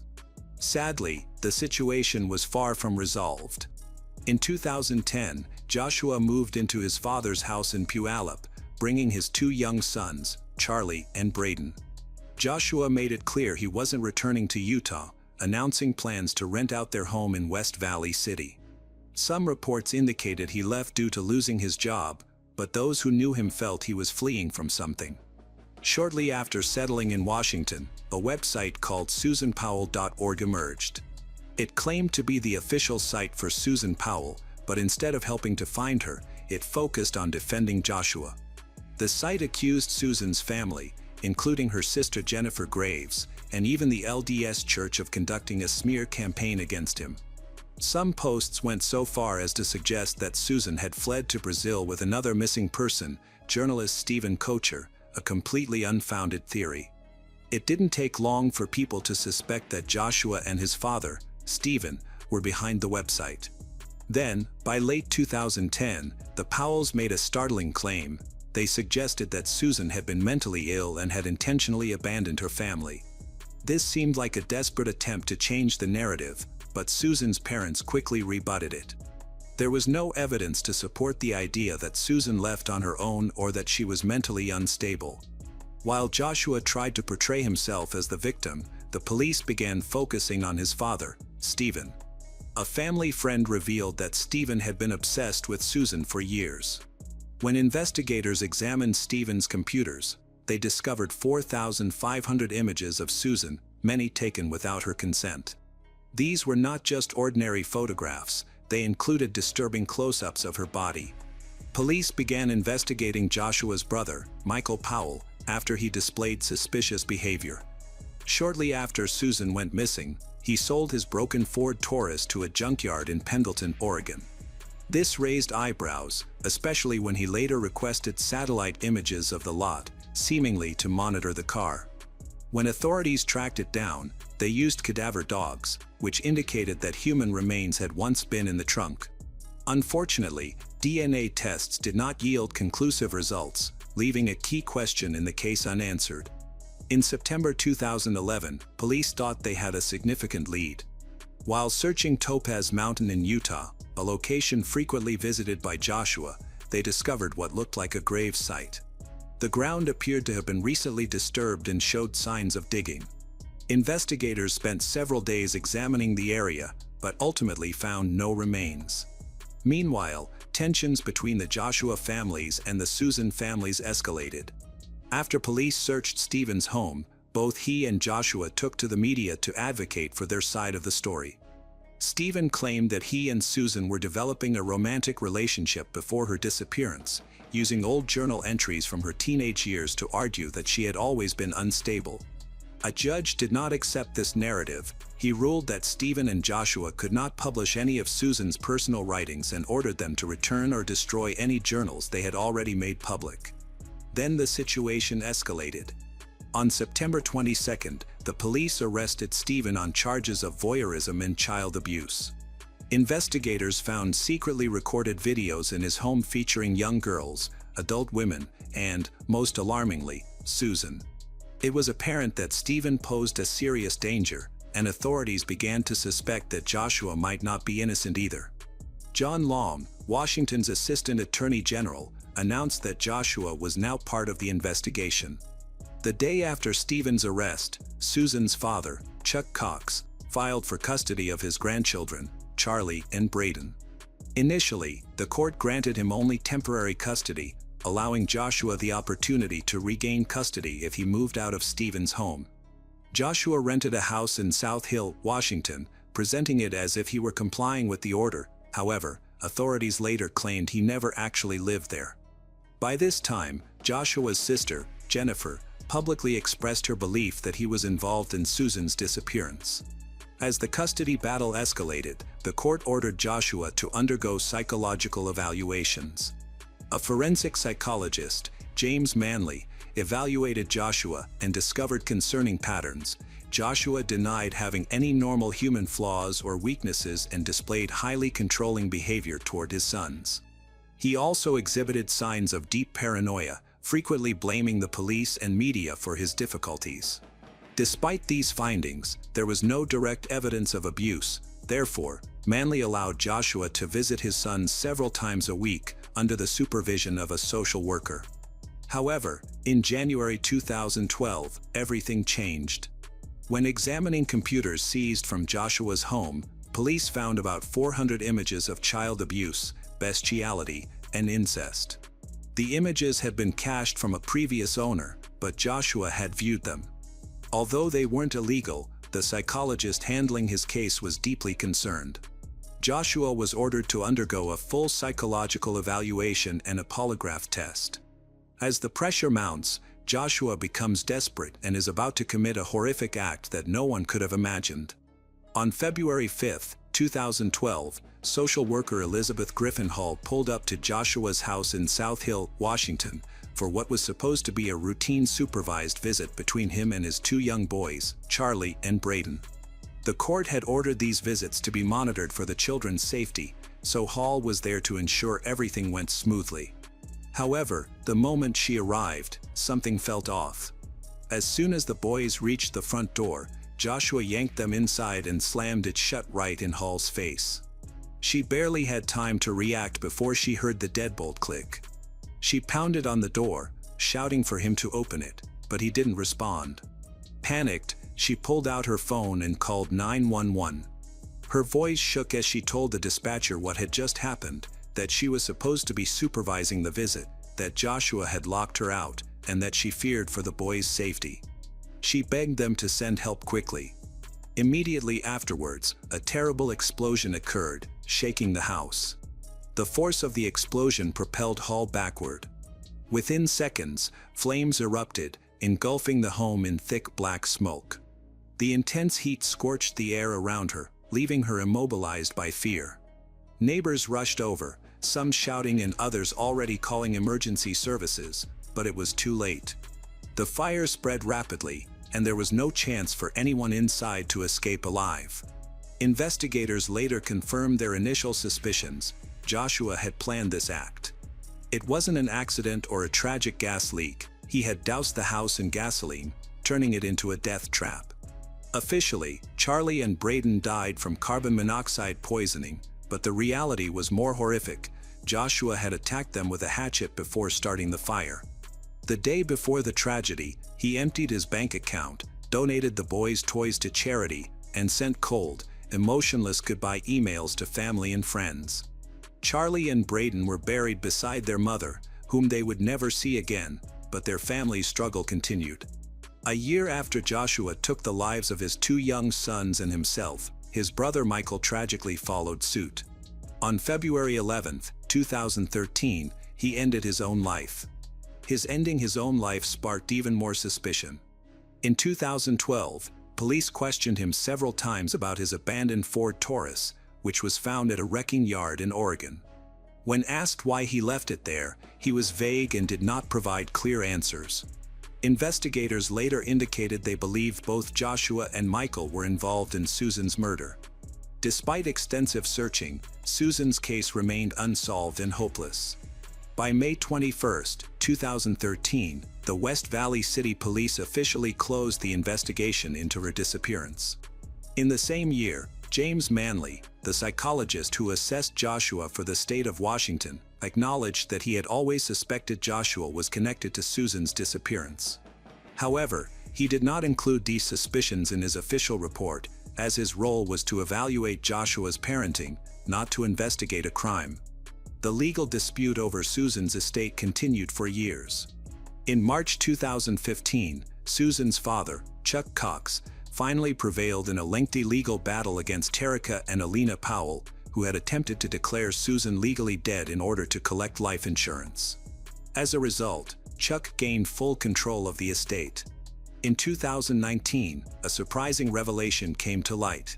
KSL, a radio station in Salt Lake City, reported on its detailed podcast about Susan's case, called Cold, that disturbing child abuse material found by West Valley City Police, which contributed to Joshua losing custody of his sons, did not actually belong to him. In fact, it wasn't even found on his computer. The explicit images were located on a second-hand computer that Susan had bought from fellow members of her LDS church. The previous owners had viewed the content, but by the time this information surfaced, it was too late to rectify the situation. The damage had already been done. In early 2022, there was one final attempt to locate Susan's remains. A team led by Dave Sparks, known from the TV show Diesel Brothers, searched a remote mine shaft in the Utah desert in hopes of bringing Susan home. They discovered rib bones, what looked like human vertebrae, and pieces of clothing, indicating that someone had died there. The remains were sent for DNA testing, but once again, there was no success. The bones did not belong to Susan, and they were not even human. A pair of pants found with the remains tested positive for male DNA, raising another question: to whom did they belong? More importantly, will Susan Powell ever be found?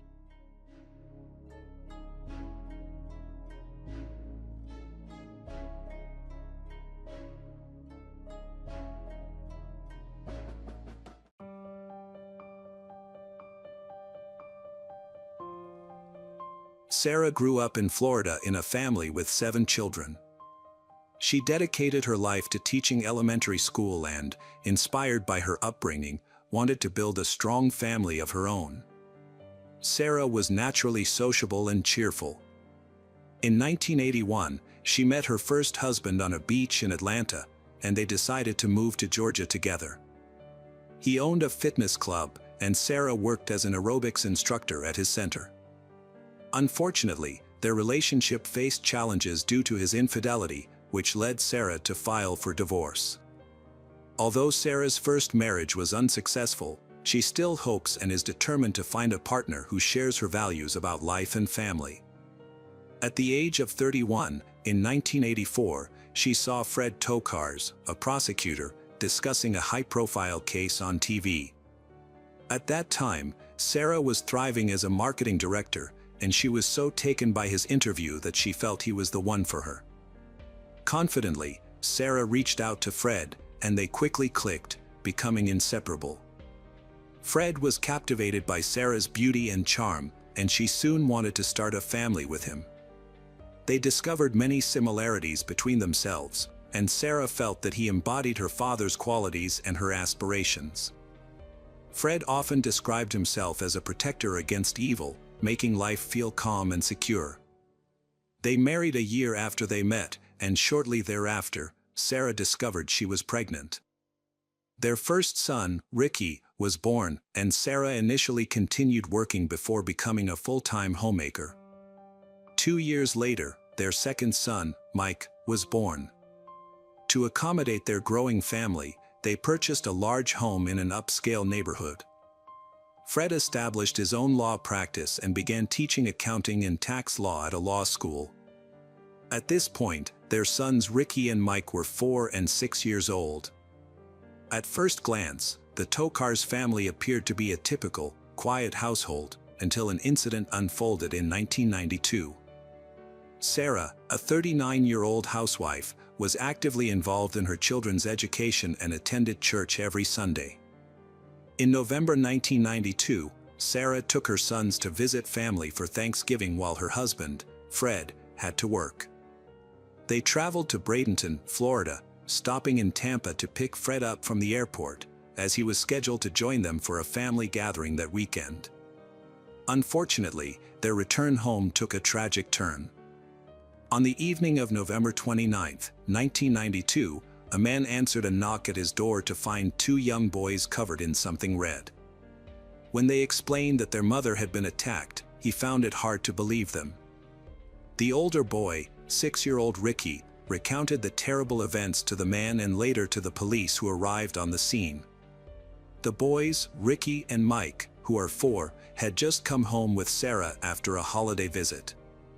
As they entered their dark house, they encountered an unfamiliar man with a weapon. He ordered them to return to the car and forced Sarah to drive, while the boys sat in the back and he sat in the front passenger seat. He threatened them and demanded that they leave town. Frightened, Sarah drove where the criminal directed, pleading with him to let her and the children go. She offered money and proposed giving him the car, but he ignored all her pleas. After they left the city, he ordered her to stop. Terrified, she refused to exit the car, and a struggle ensued during which the intruder attacked her in the head. Meanwhile, Mike had been sleeping and was unaware of the situation. The sound of the gunshot woke him, and he began to cry out of fear. According to Ricky, after attacking Sarah, the intruder simply got out of the car and left. The boys then sought help in the unfamiliar area, knocking on the door of a nearby man who called for assistance. Ricky recalled details about their mother's killer and provided a description to the investigators: a dark-skinned man in jeans, a sweatshirt, and a cap. Detectives went to the car where the crime had taken place, as described by Ricky. Unfortunately, the child's account proved accurate. The interior of the car was covered in blood, and there was vomit, belonging to the children, due to the horrific sight of their mother's murder. They were so traumatized that they vomited multiple times. However, when examining the car, no shell casings or useful evidence were found. The detectives decided to investigate the family home from which the attacker had taken Sarah and the boys. They noted that the front door to the main part of the house had been tampered with, and the security alarm was found to be off, despite signs of a break-in. However, some details didn't add up, raising suspicions that the crime scene might have been staged rather than simply motivated by burglary. Investigators quickly shifted their focus to Sarah's immediate family and proposed an initial theory. Fred Tokars, a lawyer, was suspected of being connected to his wife's murder. However, this was just one theory among many and did not yet have any supporting evidence. At the time of the incident, Fred was in Montgomery, Alabama, for a business trip.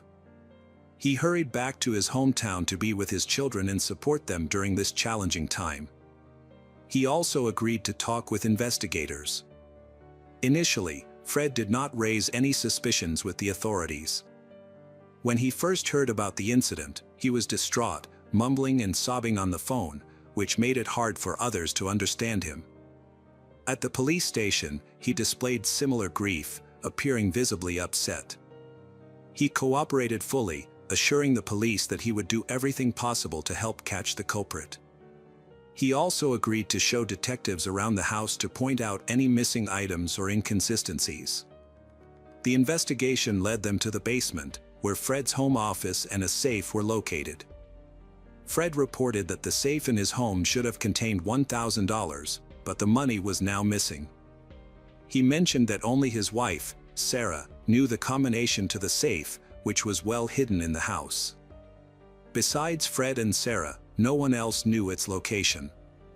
He expressed uncertainty about whether the safe had been tampered with, speculating that Sarah might have taken the money for her own needs.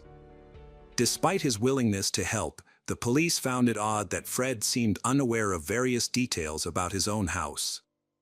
For instance, he couldn't explain why the handle on the door between the garage and the main living areas was installed upside down.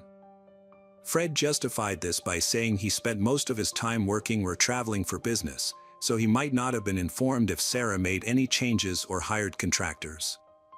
There was little concrete evidence to counter Fred's story. He appeared to be honest and cooperative, which did not raise immediate suspicions. Investigators then spoke with neighbors on the street. Several witnesses reported seeing a stranger, a black man, in the area shortly before the abduction, which aligned with the description given by 6-year-old Ricky. However, this information only confirmed what the child had said and did not lead to any new developments. The police interviewed Sarah's family, who provided important information. Sarah had been visiting her relatives when she received a call at 1:30 a.m. about a security alarm going off at her home. Another alarm went off at 7:30 a.m. After speaking with neighbors, who assured her everything appeared fine, she instructed the security company to turn off the alarm, thinking it was a malfunction. She and her children planned to leave her relative's house the next day around noon for a lengthy 9-hour drive home. Interestingly, on the same day, Fred called Sarah's father to inquire about their return. According to her father, Sarah and the children were expected home between 9 p.m. and 10 p.m. She had promised to call her parents once they arrived, but by 11 p.m., there was still no call. When the tragic news emerged, some people found Fred's reaction to be excessive and peculiar. He was constantly crying and expressing a desire to see his mother, Norma, and even after she arrived, he could not be comforted. Many felt that someone like Fred, a respected lawyer and former prosecutor, could not possibly be involved in a crime. However, Sarah's sisters told the police a different story, one that changed the positive perception of him. They described Fred as having difficulty maintaining a good relationship with Sarah. He was often absent and not a good father. According to them, Sarah raised the children mainly on her own, and the family rarely ate dinner together. Although Fred often claimed to be working late, Sarah sometimes overheard women laughing in the background during his calls, leading her to suspect he was having an affair. Sarah's sisters shared that they felt Sarah's relationship with Fred began to decline after the birth of their first child. Sarah wanted to be a stay-at-home mom, but Fred insisted she keep working to help with household finances. He only permitted her to remain at home after her workplace closed down. The sisters didn't just visit the police station to tell stories. They revealed that about 3 years before Sarah's death, she had been gathering information about Fred. She shared this information with her younger sister, focusing on his financial dealings, as she grew increasingly worried about his new clients after he switched to private law practice. Sarah began to notice that Fred's relationships with clients seemed too personal. She suspected that he could be involved in crime and might cover up activities of trafficking prohibited substances in exchange for cash. From that point on, she no longer viewed Fred as a positive influence. He appeared to align himself with crime. After she left her job, he strictly controlled their finances, giving her only $400 a week for bills, groceries, and family needs. If something broke, Sarah had to ask for extra money, which Fred often denied, leaving repairs undone. Over time, their once beautiful home began to fall into disrepair because Fred refused to spend money on maintenance. Furthermore, she is not allowed access to her bank account and must ask Fred for permission for any spending. He tracks every penny she spends. Once a fashion lover who enjoyed looking good, she can now only wear her sister's second-hand clothes. Additionally, Fred prohibited her from going to his home office in the basement. He concealed his income and insisted they were financially struggling, despite Sarah's suspicions that this wasn't true. However, he didn't restrict his own spending. When it came to visiting his family in Florida, Sarah had to plead for a long time to get money for gas or hotel stays. Sometimes, Fred would allow her to visit her family but would refuse to go with her and their children, opting to fly separately while claiming he was too busy. 3 years before her death, Sarah's sisters revealed that she started contemplating divorce. She drafted and notarized a will for her sons, canceling all previous versions. She transferred her property to her children and designated her younger sister, Karen, as their official guardian if anything happened to her. Concerned about her son's future, Sarah believed that Fred was not fit to be a father and was unsuited for family life. In the time leading up to her death, Sarah reached out to a divorce lawyer to discuss Fred's instances of physical abuse. She confided in her sisters about the worsening situation. One day, after a violent incident where Fred had beaten her, she declined to meet with the lawyer because she didn't want to be seen in public with visible bruises. Then, someone else came along, Ralph Poma, a private investigator. Sarah wanted Ralph to gather evidence against Fred to help her win her case. She believed that Fred had threatened to take custody of their children if she divorced him, and his threat seemed credible, especially given his connections to law enforcement, the prosecutor's office, and the courts. At one point, Sarah took Ralph to Fred's office and asked him to retrieve files from Fred's computer to assist her case. However, Ralph declined, stating that obtaining that information would be illegal. During his investigation, Ralph learned that Fred had been involved in a brief affair with an unidentified woman, possibly a stripper. This woman later spoke to investigators and mentioned that Fred often rambled while drunk, expressing that his wife had become a significant problem and hinting that he wanted to get her out of the way. Although he did not provide specifics, this indicates that he might have had a motive to harm his wife, Sarah. Despite these findings, there was no direct evidence linking Fred to Sarah's murder. After a second round of questioning, the police released him due to a lack of concrete proof for charges. Nonetheless, he remained a primary suspect because of his apparent motive and opportunity. His skills as a lawyer, along with a competent defense attorney, allowed him to effectively evade police questioning. More evidence was deemed necessary. Fortunately, uncovering additional information was relatively straightforward. It was discovered that shortly before Sarah's death, Fred had taken out life insurance policies on both himself and Sarah, totaling nearly $1.7 million. This detail contributed to the circumstantial evidence against him, but it still wasn't enough to definitively connect him to the crime. Furthermore, according to the main prosecution witness, Ricky, the perpetrator had dark skin, while Fred had a lighter complexion. This inconsistency raised questions, though it remained possible that Fred used a disguise or hired someone to carry out the murder and mislead investigators. Investigators decided to review Fred's bank statements and discovered that he was using an offshore bank linked to money laundering. This revelation shocked the local community, as Fred was known as a prosecutor, lawyer, and part-time city judge. No one had suspected his involvement in such serious illegal activities. Sarah had documents showing Fred's participation in various criminal offenses, including financial fraud. She intended to use this information to pursue a divorce and gain custody of their children. However, this evidence did not demonstrate that Fred was a murderer or that he had hired someone to kill his wife. Detectives then learned about Fred's new business partner, Eddie Lawrence. Eddie bought a few small properties, renovated them and rented them out for profit. Despite this, he still struggled financially and continued to borrow money. Through these transactions, Eddie became connected to Fred and incurred debt to him, drawing the attention of investigators. A few days later, a confidential informant reached out to the police and said that Eddie was looking for a hitman, specifically someone named Curtis Rower, to commit a murder. When confronted, he denied any knowledge of Curtis.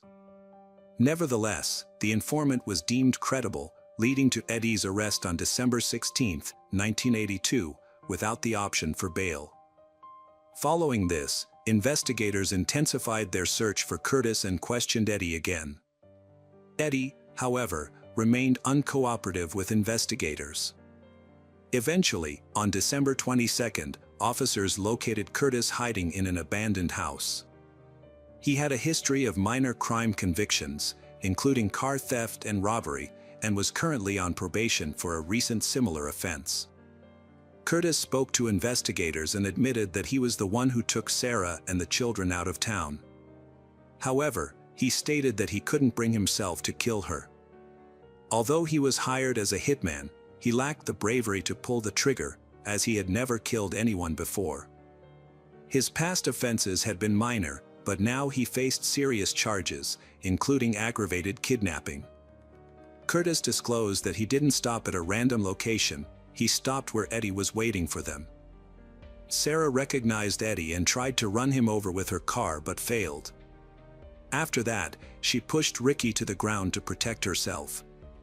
Eddie's target was not the children, it was Sarah, and he attacked her. Eddie chose not to comment on Curtis's statement.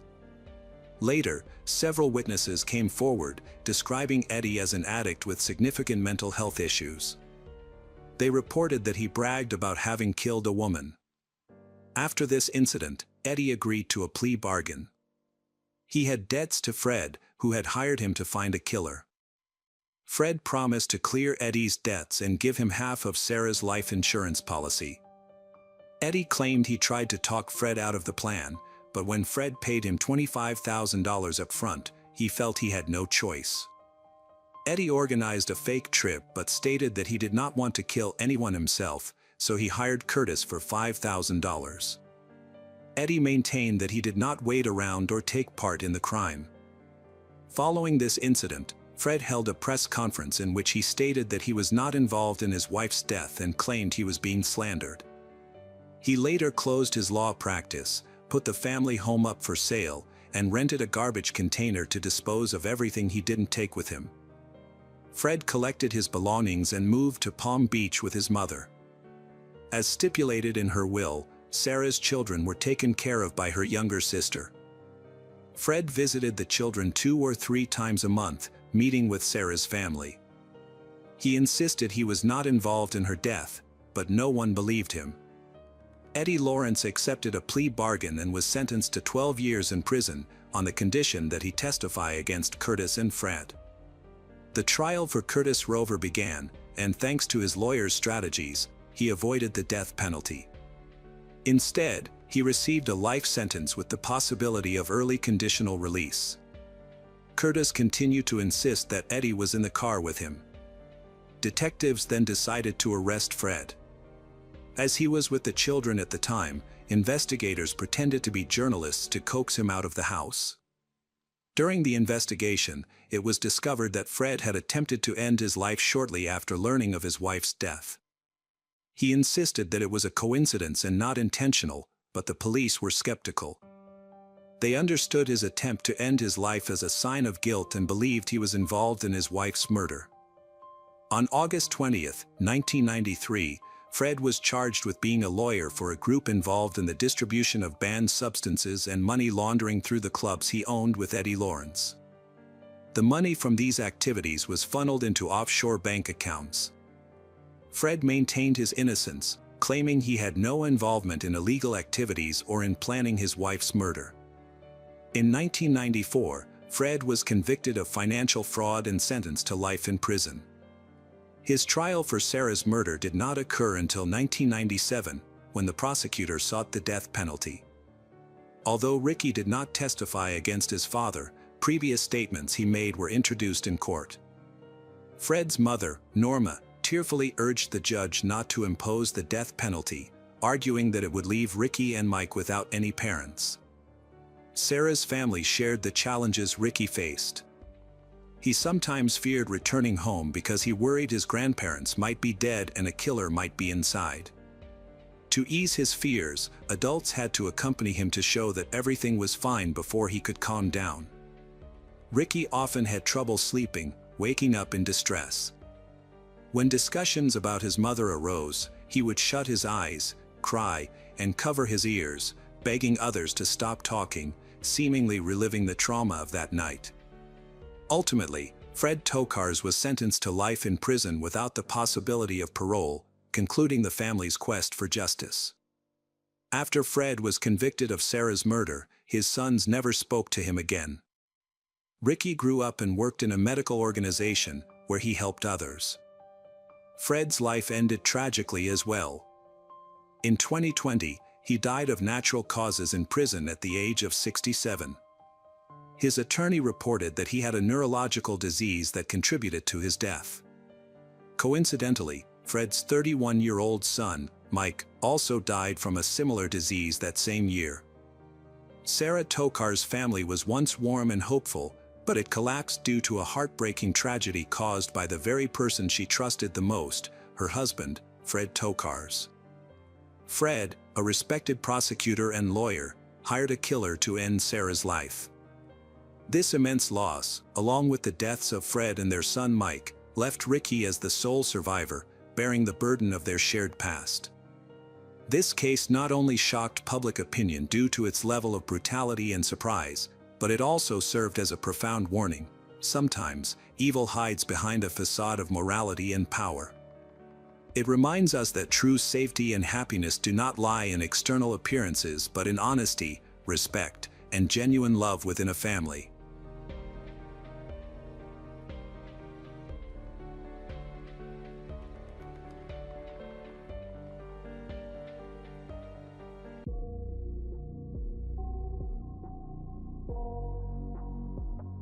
Jessica Edens was born on January 22, 1981, in a small suburb of New York State, USA. She came from a large family, with a sister named Diane and two half-brothers, Nathan and Adam. Jessica spent her early years surrounded by loving parents and siblings, with whom she developed warm relationships. She didn't have outstanding academic success but was always creative, dreaming of becoming a photographer. When her parents recognized this passion, they bought her an amateur camera, which she carried everywhere. She took pictures of people, nature, cities, and architecture, anything that caught her attention. Her work was admired and praised. During her teenage years, Jessica actively pursued this passion and mastered the craft. She began to shoot weddings and various events, initially for free, then for a small fee. This allowed her to earn enough money for her own needs, and the idea of building a real business became increasingly appealing. Jessica's personal life was also progressing. She was sociable, active, attractive, and always attracted a lot of attention. On November 19, 2007, she gave birth to a son named Hayden King. Jessica became pregnant during a rapidly developing relationship with a young man, but the love between them faded quickly, and they broke up before Hayden was born. However, Jessica remained optimistic and maintained friendly relations with the child's biological father, allowing him to communicate with Hayden. Jessica was determined to provide everything her child needed, regardless of whether she had a partner or was raising him as a single mother. Fortunately, she did not have to be alone for long. In 2008, Jessica met a man named Benjamin Edens. They quickly found common ground, grew closer, and within a few meetings, they could not imagine their lives without each other. They was in no hurry to officially register their marriage, as both were creative individuals who understood each other well. After a few months, they moved in together, and Jessica began to contemplate having more children. After a while, they officially got married in 2010. Shortly thereafter, they decided to move to a new large house located in a small, cozy town in Easley, South Carolina, which was ideal for a quiet family life. Their family relationships flourished, and Jessica was convinced she had found the man of her dreams, a feeling that was mutual. 2 years later, on July 19, 2012, they welcomed a daughter named Harper Edens. Jessica believes this further strengthens her relationship with Benjamin. He was a wonderful father who spent all his free time with Harper. He also became so close to Hayden that the boy did not suspect Benjamin was not his biological father. By 2017, Hayden was in the 4th grade, while his younger sister Harper was about to start 1st grade in the fall. This was an exciting milestone. From the outside, Jessica's family appeared perfect. She had 2 children, a beloved job, and a husband whom she described to everyone as the best person. Her eldest child was a good student, and the family expected the same from Harper. Jessica's passion for photography thrived, but when she had her daughter, she decided to take a break and become a housewife, stepping back from her small but successful photo business. However, as Harper grew more independent, Jessica returned to attending various events to conduct professional photography. To simplify her client search, she created a website where she introduced herself as a photographer from Greenville. Jessica described her life as perfect, but, as often happens, things were exaggerated. Behind the facade of love and understanding, difficulties began to arise in the marriage. Over time, Benjamin's feelings cooled, and tension accumulated between them. Jessica wanted to understand what was happening as she began to notice uncharacteristic behaviors in her husband. He would come home from work, immediately run into the shower without even saying hello to his wife and children, as if he were trying to hide something. More and more often, he stayed at work much longer than his shift lasted, citing overtime and global projects that no one could confirm. He began to actively engage in sports, carefully monitored his appearance, and switched to healthy eating. All this could look like ordinary healthy habits that people develop with age, but not with Jessica. She began to suspect Benjamin of cheating. Quickly, a suitable candidate for an affair appeared. A young, attractive woman had recently started at her husband's workplace. This woman's name was Meredith Rom. She was born on October 29, 1988, in Collierville, Tennessee. In Jessica's opinion, it was on Meredith that her husband had set his eyes. In the early years of Meredith's life, her parents divorced, and her mother quickly found a new man and remarried, so Meredith had a stepfather named Carlton Chambers. He was a worthy person and became like a second father to her. The family in which she grew up was friendly and loving. Meredith had a younger sister named Brittany Rowell. She dedicated herself to her studies from an early age and was focused on career success. She studied well and was creative, like Jessica, but family and children were of little interest to her. In 2009, she graduated from the University of Memphis with a bachelor's degree in international business. After gaining some necessary experience, she moved to Greenville. Meredith was very independent and self-confident, which immediately caught Benjamin's eye. By the time they met, Meredith had started working at the same company as Benjamin. In fact, Jessica's suspicions were justified. Immediately after meeting Meredith, her husband became attracted to her. Their feelings come from both sides.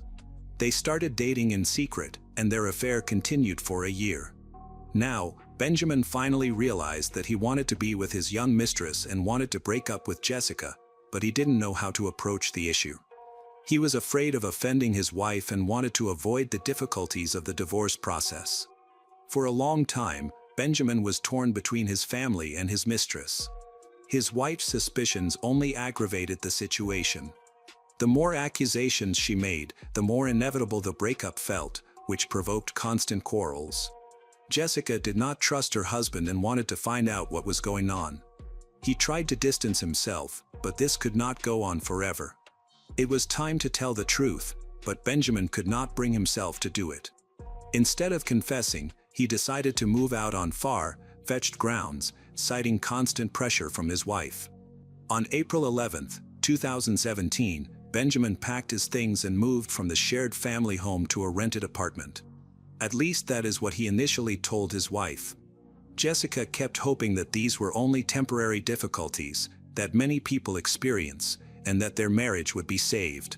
She believed she could convince her husband to return to her and their children. Benjamin tried to avoid the topic of separation altogether, reluctantly answered calls and messages, which only offended her more. The betrayal was of such a magnitude that she could not forgive it. She was angry, and her hopes for a family reunion were shattered. But most of all, she was furious that Benjamin simply ignored her.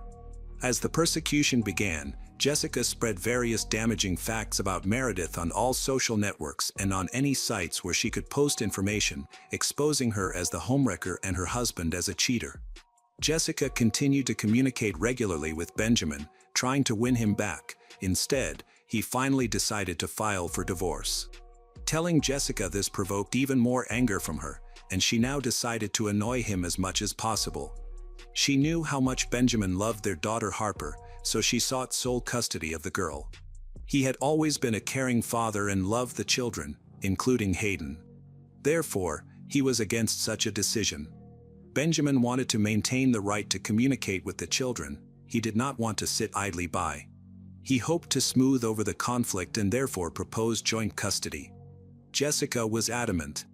Against this backdrop, a serious custody battle began, and tensions escalated. Realizing that it would not be possible to agree amicably, Benjamin went to court on July 11th.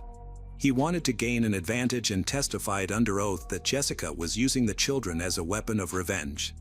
By this point, Jessica had completely prevented meetings and communication between the children with their father, not even allowing contact through social networks and mobile phones. Everything was under her total control. Benjamin was afraid she could go too far. Simultaneously, Jessica intensified her harassment of Benjamin and Meredith. She continued to post not just hateful words toward Meredith on social media but also use graphic photos and other offensive captions. Previously, Jessica had tried to portray Benjamin's mistress as a family destroyer. Now, even more disturbing captions began to appear. She claimed that Meredith would get what she deserved, though she never specified what she meant. Meredith, the target of the harassment, began to fear that all of this could be dangerous. However, Benjamin insisted that Jessica had no history of violence, so he believed the situation would gradually settle down. He tried not to provoke her further, but it had little effect. The situation only worsened. When Jessica learned about the filing of a joint custody application by her husband, she was furious. Benjamin had always been a decent person, a valuable employee who earned a good salary and had no bad habits or addictions, so there were no serious grounds for denying him custody or terminating his contact with the children. He simply wanted to see them. Now that he had received the right to visit, which Jessica could not oppose. Due to the impossibility of taking revenge, she began to come up with more sophisticated ways to annoy him. Every short communication with Benjamin ended in conflicts and accusations. It was even more annoying to her that the mistress would be in contact with the children. During this period, Benjamin and Meredith regularly contacted the police to complain about Jessica's behavior. In particular, Meredith could no longer tolerate the publications that Jessica made about her daily on various social networks. She starts having problems at work when Jessica tries to turn things around her. Benjamin tried to prove that Jessica's behavior was stalking and very disturbing. Worse, he began receiving frightening messages from Jessica, all concerning the children. It seemed she was trying to intimidate him with ambiguous phrases, and he worried that his daughter might be in danger. In July 2017, after a court meeting, he called the police to check on the welfare of the children at Jessica's house. He described the situation in detail.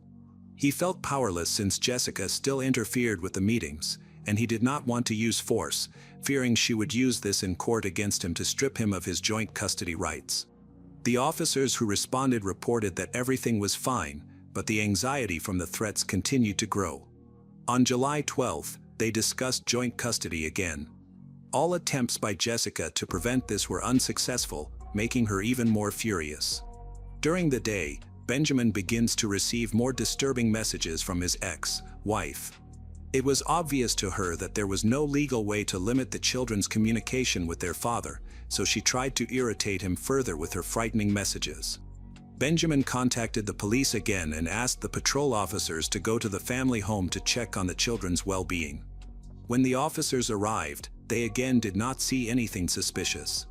The report compiled by the patrolman stated that everything was fine, the family seemed normal, Jessica behaved calmly, and her son and daughter were in a good mood while watching a movie when the officers arrived.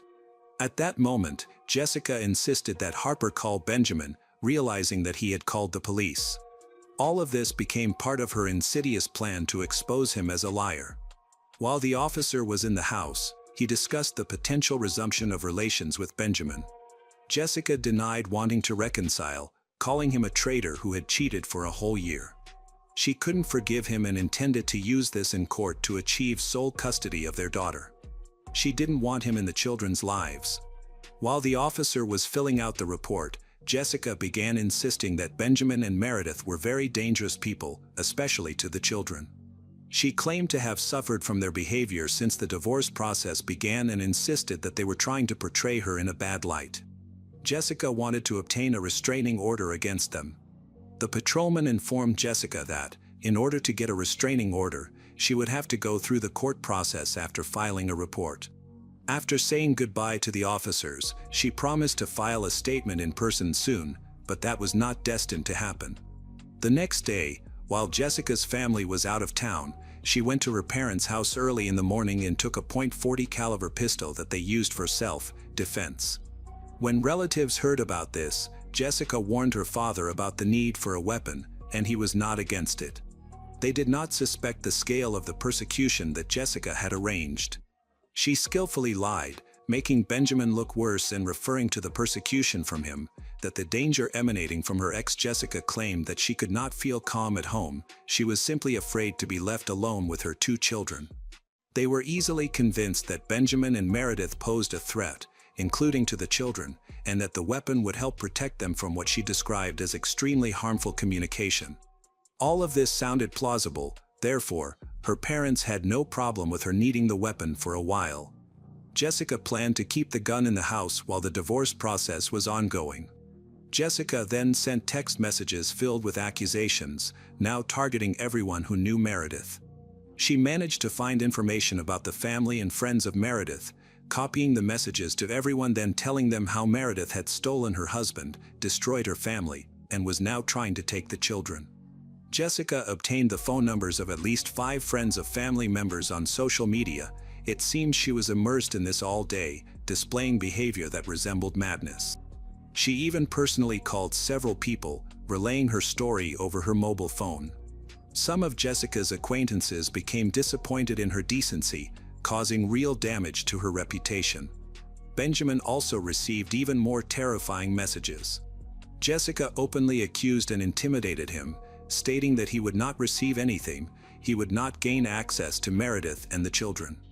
Jessica wrote that because of his actions, he would have no chance of getting any of it, as she would not allow him to enjoy life after what he had done. Benjamin was extremely worried about this information and began to send Jessica message after message, trying to understand what she meant. However, she simply ignored all his questions, which only increased Benjamin's anxiety. He expressed his willingness to go to court for an emergency hearing regarding joint custody of the children, even threatened to try to take the children from her if she did not calm down. Finally, Jessica responded with a short message, "Your life will soon be better." Benjamin was sure that she was just mocking him and enjoying this situation. Jessica claimed that it was the last day she would experience pain, after which she ignored any attempts by Benjamin to contact her. On the morning of July 13, 2017, Jessica wrote to Benjamin again. She offered to meet so that Benjamin could answer some questions. However, Benjamin found everything very suspicious and hesitated to attend the meeting. He didn't suspect that this could turn out to be a fatal mistake. Benjamin tried to get her to talk on the phone to understand what she needed and why they couldn't discuss it without a meeting, but this only made Jessica even angrier. At 4:41 p.m., he received another message in which Jessica complained that she was tired of this bullying that never meant anything to Benjamin. In reality, old accusations and the most frightening threats she had ever voiced since the breakup emerged. Jessica's behavior was so alarming that Benjamin contacted her mother to discuss the situation, suspecting that Jessica was having a breakdown. He feared she could not control herself, might pose a danger to herself and the children. At that time, he was at work and could not leave. He did not suspect that while he was talking to Jessica's mother, Jessica was already driving to his apartment with bad intentions. At about 5 p.m., Jessica parked her car near the complex where Benjamin and Meredith lived.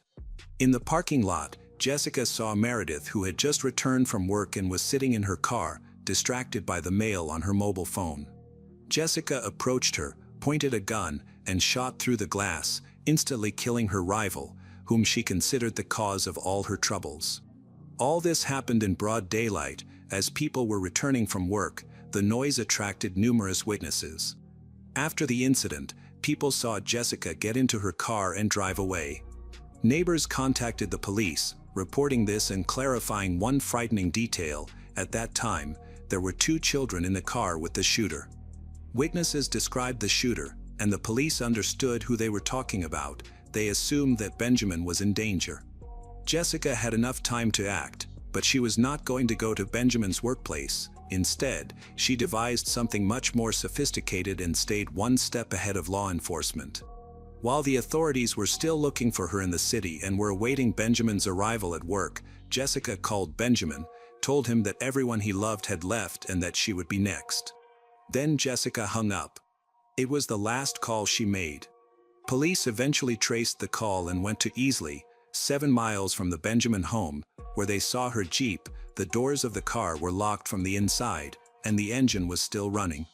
Inside, they found 3 bodies, 2 children and Jessica herself, who was 36 years old. Jessica had persistently called Benjamin in hopes of meeting with him, perhaps intending him to be her first victim.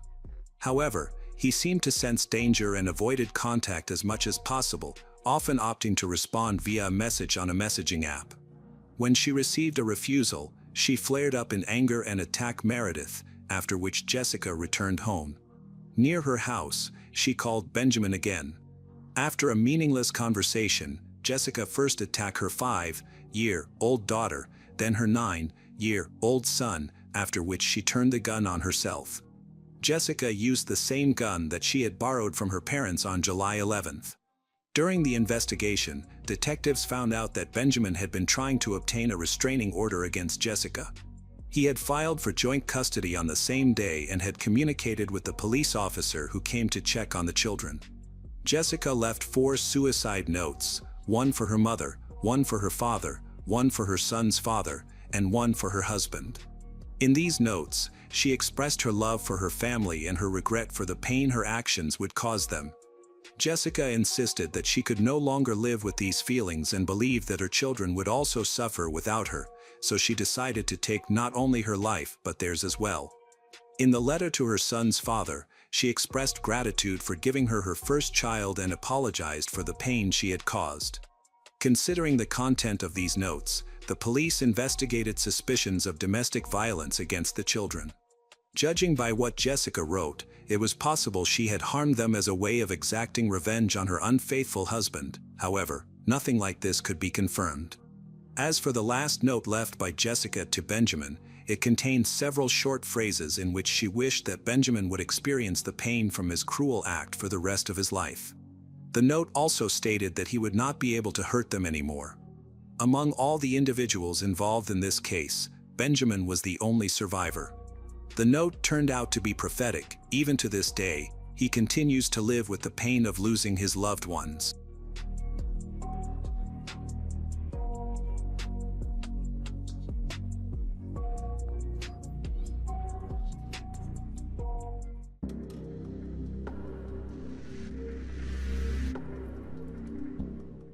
Calgary, Canada, nicknamed Cowtown, is a sprawling cosmopolitan community that grew rich from its role in the Canadian oil industry. Although Calgary is both cutting-edge and modern, it is also Canada's #1 rodeo destination, and its deep-rooted agricultural history is where the name Cowtown originates. It is here, in the quiet southeastern suburb of Ogden, that we meet Lisa Mitchell. Lisa was born in 1981, and she was one of 2 sisters. While the girls were growing up, their mother, Peggy, took care of them both.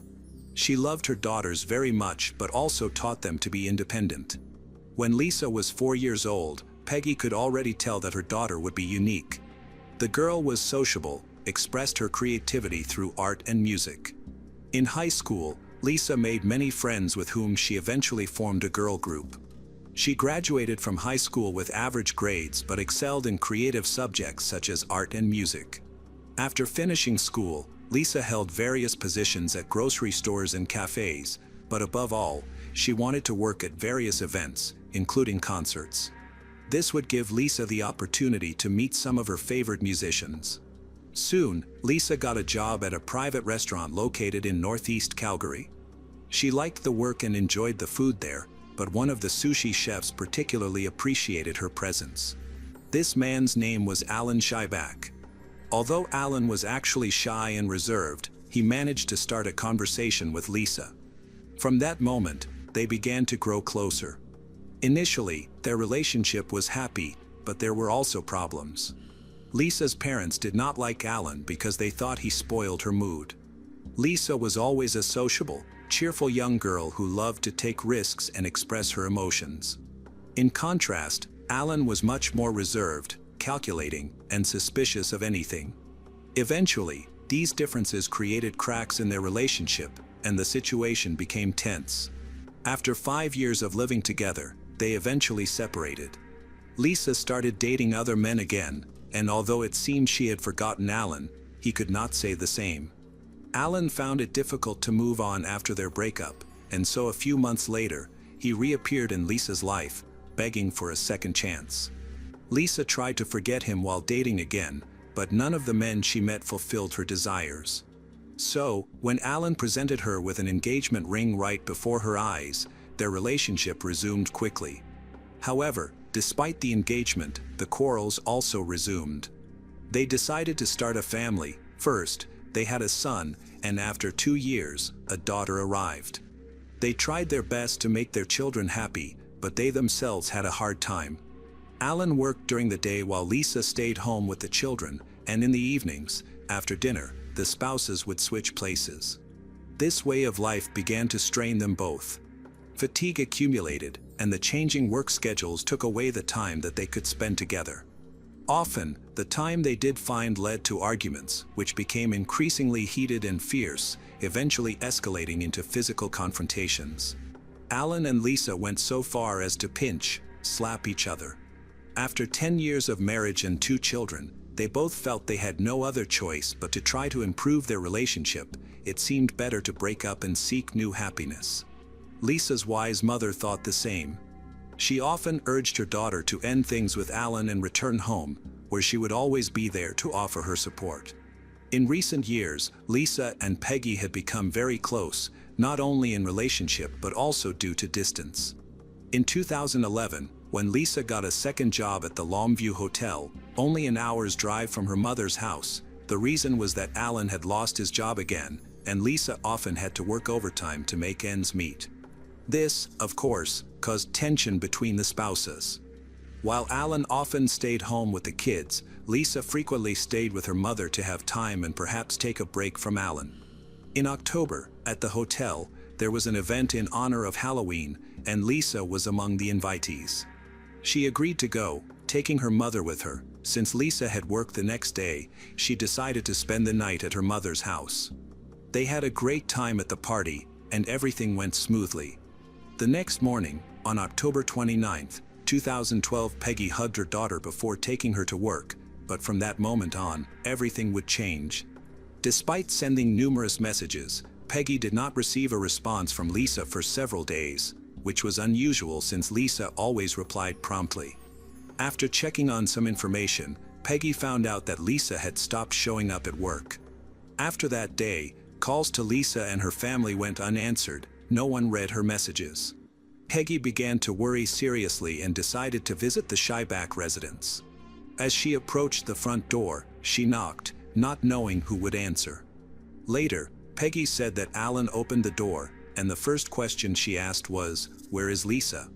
Alan replied that Lisa had left him. He claimed she ran away on Monday after an argument. He said that after they seemed to calm down, Lisa had sent him to buy cigarettes, and when he returned after 15 to 20 minutes, she was no longer at home. The conversation took place in the hallway. Looking to the right, Peggy noticed that Lisa's shoes and favorite jacket were still in the house. Since it was October, Peggy wondered where Lisa could have gone without dressing properly. She then told Alan that she wanted to see the rest of the house. As she walked through, she noted several of her daughter's personal belongings. However, she did not find Lisa's handbag, but she noticed that the jewelry Lisa always wore was still in its place. Lisa was nowhere to be found. Alan then claimed that after Lisa left, she had sent him an email. He asked Peggy to check her inbox, and indeed Lisa had written a letter to her mother. In this letter, she expressed how unhappy she was and that she needed to leave to clear her head. She wrote that they would soon contact each other more than once. There was something very strange about these letters. They were very different from her usual letters and lacked warmth and filled feelings. This time was tormenting for Peggy.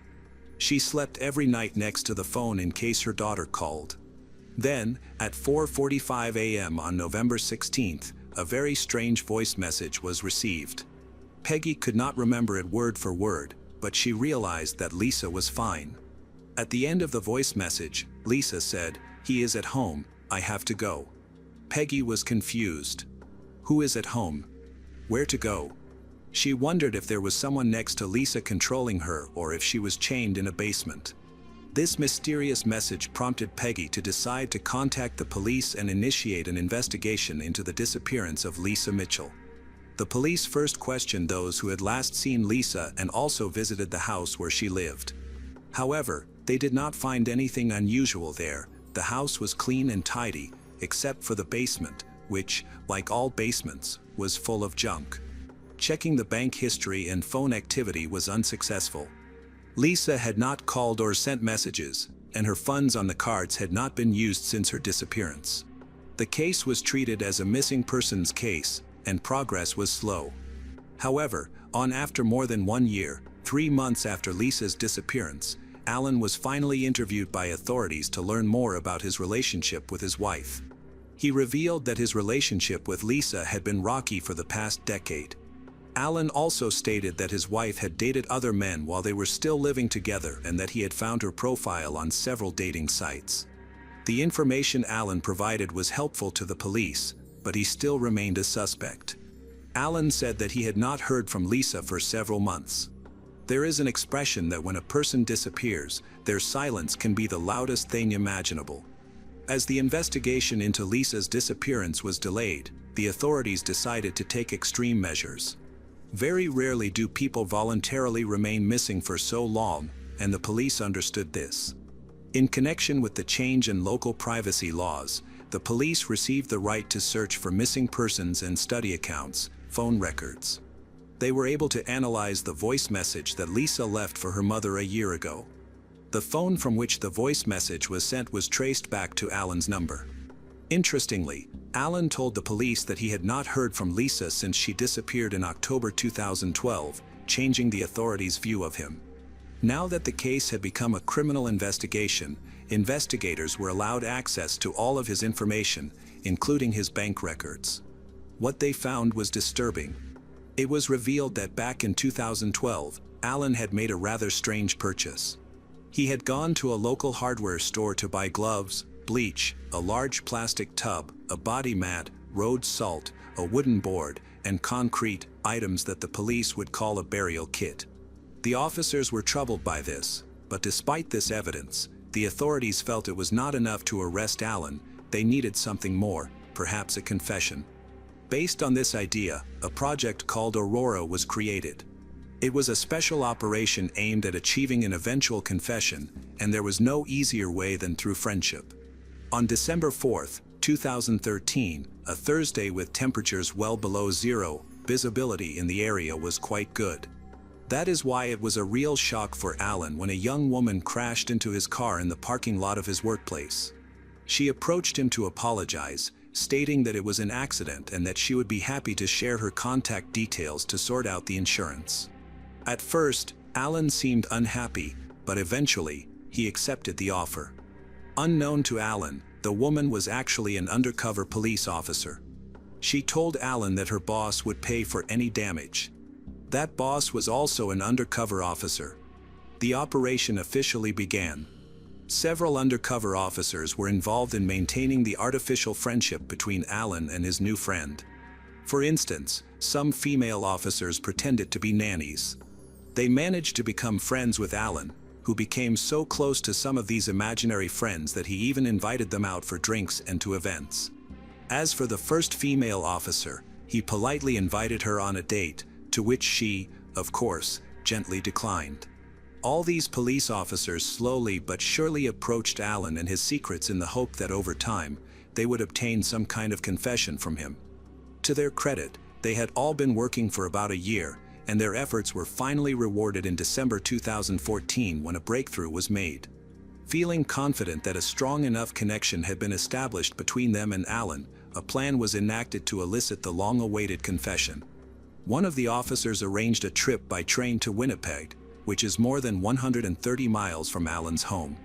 As they were driving in Alan's car, a phone rang. It was the officer calling from the station to inform Alan that the status of Lisa's case had changed. Authorities now believed they were dealing with a murder, and officers were coming to his residence to search the house. On December 5, 2014, almost all the details of Lisa's disappearance finally became known. Alan, who was riding in the car with an undercover officer, said that he was in trouble, without going into details. The officer offered to help Alan and his children disappear, putting Alan in touch with a man who promised to assist him. This man was also an undercover officer. While the meeting was taking place, the police were already conducting a search at Alan's place. Unfortunately, they soon made a tragic and horrifying discovery in the basement of the family home. In the farthest corner of the house, cluttered with all sorts of junk, police found the remains of Lisa, crudely cemented and buried with a plastic bag. Her body was covered in cat litter and salt, indicating that the body had not decomposed naturally. Lisa's remains were partially mummified. Unfortunately, Alan had killed his wife, the mother of his children, and then hidden her under the house, where he continued to live upstairs for 26 months with his 2 children. During his meeting with the undercover officer, who promised to help Alan disappear, he felt compelled to explain why he needed to hide. He said that he and Lisa had a difficult relationship, they argued and then tried to make peace. He could not even remember what the argument was about that evening. When they went to sleep separately, he saw that Lisa had come to his bed, and he did not know what she wanted. He raised his hand and began to strangle her. He remembered holding the body while Lisa was convulsing. He then thought he needed to send a few text messages and emails to make people believe she had voluntarily disappeared. Afterward, he cleaned the scene of Lisa's death with bleach 2 or 3 times to ensure that no trace was left. There are several details in this case that indicate Alan was not the smartest of criminals, but one of his plans to cover up the crime was quite complex. He faked a voicemail that was supposedly left for Peggy by Lisa, stitching together several of Lisa's calls using a special program installed on her phone. Police found Alan searching online for body decomposition, salt, lime, concrete, lack of air, insects, between December 2012 and 2014, along with searches for Lisa Mitchell and murder laws. All this evidence, combined with Alan's candid conversation with the undercover officer, was enough for the officers to finally arrest him. He was charged with second-degree murder of Lisa Mitchell. It took more than 3 years to bring a case against Alan. The authorities should have taken his mental health into account, as it became known that he suffered from bipolar disorder. There was also a possibility that Alan acted in self-defense, as he claimed. In September 2017, Alan was finally brought to trial for Lisa's murder. The judge did not believe he had acted in self-defense, as the force he used against Lisa far outweighed any defensive actions. On the other hand, the judge did not believe that Alan had intended to kill his wife. In the end, he was not found guilty of second-degree murder. Instead, he was found guilty of the lesser crime of manslaughter, along with the abuse of a body. Alan Scheibach was sentenced to a short term of 7 years behind bars, though this term was later increased to 10 years. During his sentence, Alan was granted parole and was free for only 1 day. He grossly violated the rules of his freedom, and an excessive amount of medication for bipolar disorder was found in his home. However, Alan did not have to serve the full 10-year sentence and was released early. He is now a free man but is not allowed to contact Peggy or his children. Although Alan did not serve much of a prison sentence for Lisa's murder, he was given a strange punishment after discovering that most of his friends were undercover cops. This truth was deeply heartbreaking for him, and he would likely struggle with his issues for much of his life. Lisa's children live with their grandmother. Peggy says that in her grandchildren, she sees a lot of her daughter and is happy to watch them grow up. She describes her grandchildren as bright, outgoing, and cheerful, just like their mother was. It's hard to say what happened the night Lisa was killed. Was it self-defense or cold-blooded murder? The only thing we can be sure of is that Lisa was taken from this world too early. Described as a bright soul and caring daughter, she was also a loving, hard-working mother who held 2 jobs so that her children would have warmth and food. Unfortunately, her death means that her children are now left without a mother or father. The case of Lisa Mitchell is not only a heartbreaking story of loss but also a reminder of the complexities of family relationships and the consequences of unresolved conflicts. Lisa's life, though cut short, was marked by her love for her children, her creativity, and her relentless optimism. Although Alan paid the price for his actions, that punishment cannot erase the pain that Lisa's family, especially her mother, Peggy, and her 2 children, have endured. Peggy now serves as a rock for her grandchildren, nurturing them with love and hope, just as Lisa did.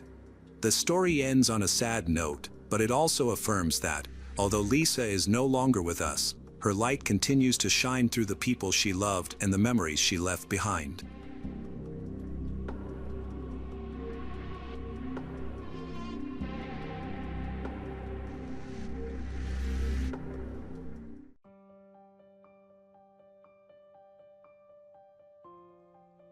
Keianna Wright's brow was originally from Germany. There, she met an American serviceman named Charles, and they fell in love and got married. After their wedding, Charles brought Keianna to the United States, where they settled in a small town called Ayer, Massachusetts, which had around 5,000 residents. Together, they had 2 children, a son and a daughter. After leaving the military, Charles worked at a local factory that made knives and surgical instruments, providing for the family while Keianna stayed at home as a housewife. Keianna and Charles enjoyed a long life together filled with happy moments. As their children grew up and started their own lives, Keianna remained active, social, and energetic. When her children visited on weekends, she joyfully danced and had fun with her daughter. It was often hard to find her at home. In contrast, Charles was quiet, reserved, and calm. In 1980, Keianna was on the verge of realizing her long-held dream. She wanted to return to Germany to see how her home country had changed and to visit relatives and friends with whom she had kept in touch through letters over the years. To make this trip possible, she saved money for a long time but was so anxious about the possibility of her savings being stolen that she carried a large amount of cash in an envelope with her everywhere she went. This included outings to local restaurants with friends and family. When they learned about her money-carrying habit, they were surprised and often questioned her reasoning. It seemed odd to them that Keianna wasn't afraid to walk around with so much cash, especially since it posed a risk to her safety. However, Keianna believed that leaving the money at home unattended was even riskier. She felt that if she kept cash, her travel savings would be safe. At 48 years old, she truly thought her concerns were unfounded, at least until May 21, 1980. On that day, as usual, Charles left for work around 7 a.m., while Keianna stayed home a bit longer before heading to her job. However, by 10 a.m., her colleagues began to worry because she had not arrived at work. This was unusual for her. They attempted to call her, but she didn't answer. They also couldn't reach Charles, as he was out of contact during his shift, and mobile phones had not yet been invented. To save time, her colleagues began contacting the couple's closest relatives whose phone numbers they had. They were able to reach the daughter-in-law who lived next door to Keianna. She agreed to check on Keianna. At 10:45, she went to the address. She knocked on the door and windows several times, but there was no response. Her calls went unanswered, and the windows were tightly covered. When she tried to get inside, she found the front door was unlocked. As soon as she opened the door, it was clear that a struggle had occurred in the house. In the kitchen, she found Keianna lying on the floor, bleeding and unresponsive. The room showed signs of a violent confrontation, with furniture, appliances, and books scattered all around. The sink was soaked with water and blood, creating a horrifying scene. The daughter-in-law immediately called 911 for help, hoping that Keianna could be saved. However, she was too scared to remain in the house and waited for emergency responders outside. Paramedics quickly arrived at the house but were unable to save Keianna, who had already died. Detectives were immediately on the scene to investigate the crime. It became clear that the likely killer knew Keianna, as evidenced by the violence of the attack and the fact that the windows and locks were undamaged. This suggested that Keianna either let the attacker in willingly or he had a key. The assault took place in the kitchen, where the attacker used water to wash something in the sink, likely his hands or face. The kitchen remained messy, with blood and water splattered around. A faint fingerprint was discovered on the screen, while a clearer print was found on a toaster lying on the floor. Additionally, several hairs were found clutched in Keianna's fist, likely pulled from the attacker during a struggle. Unfortunately, DNA analysis techniques were still in their infancy at that time, so investigators could only collect and store the evidence for future analysis. Forensic scientists focused on the fingerprints they found. An expert determined that Keianna had been attacked multiple times. The suspected murder weapon, a paring knife, was discovered in the trash under the sink. The murder occurred in the kitchen, and it was clear that the house had been ransacked. The victim, Keianna, had her jewelry stolen, along with an envelope containing money she had saved for a trip back to her homeland. Initially, law enforcement believed the motive behind the crime was the stolen money. However, Keianna was determined to keep her savings, which led her to fight back against the robber, resulting in her tragic death. The numerous stab wounds also suggested a possible personal motive. Investigators looked into Keianna's personal life but found no one who could commit such a violent act. She did not have any obvious enemies and was not vocal about having money in her home, with only her closest friends knowing about her savings. This limited circle led them to suspect her husband, Charles. They theorized that the murder might have taken place before he left for work around 7 a.m. Evidence linked the murder weapon, a knife, to Charles, as it was produced by the company where he worked. He acknowledged that this knife was often used in their kitchen. While many residents owned similar knives, the knife in question had been thoroughly cleaned, which raised suspicions.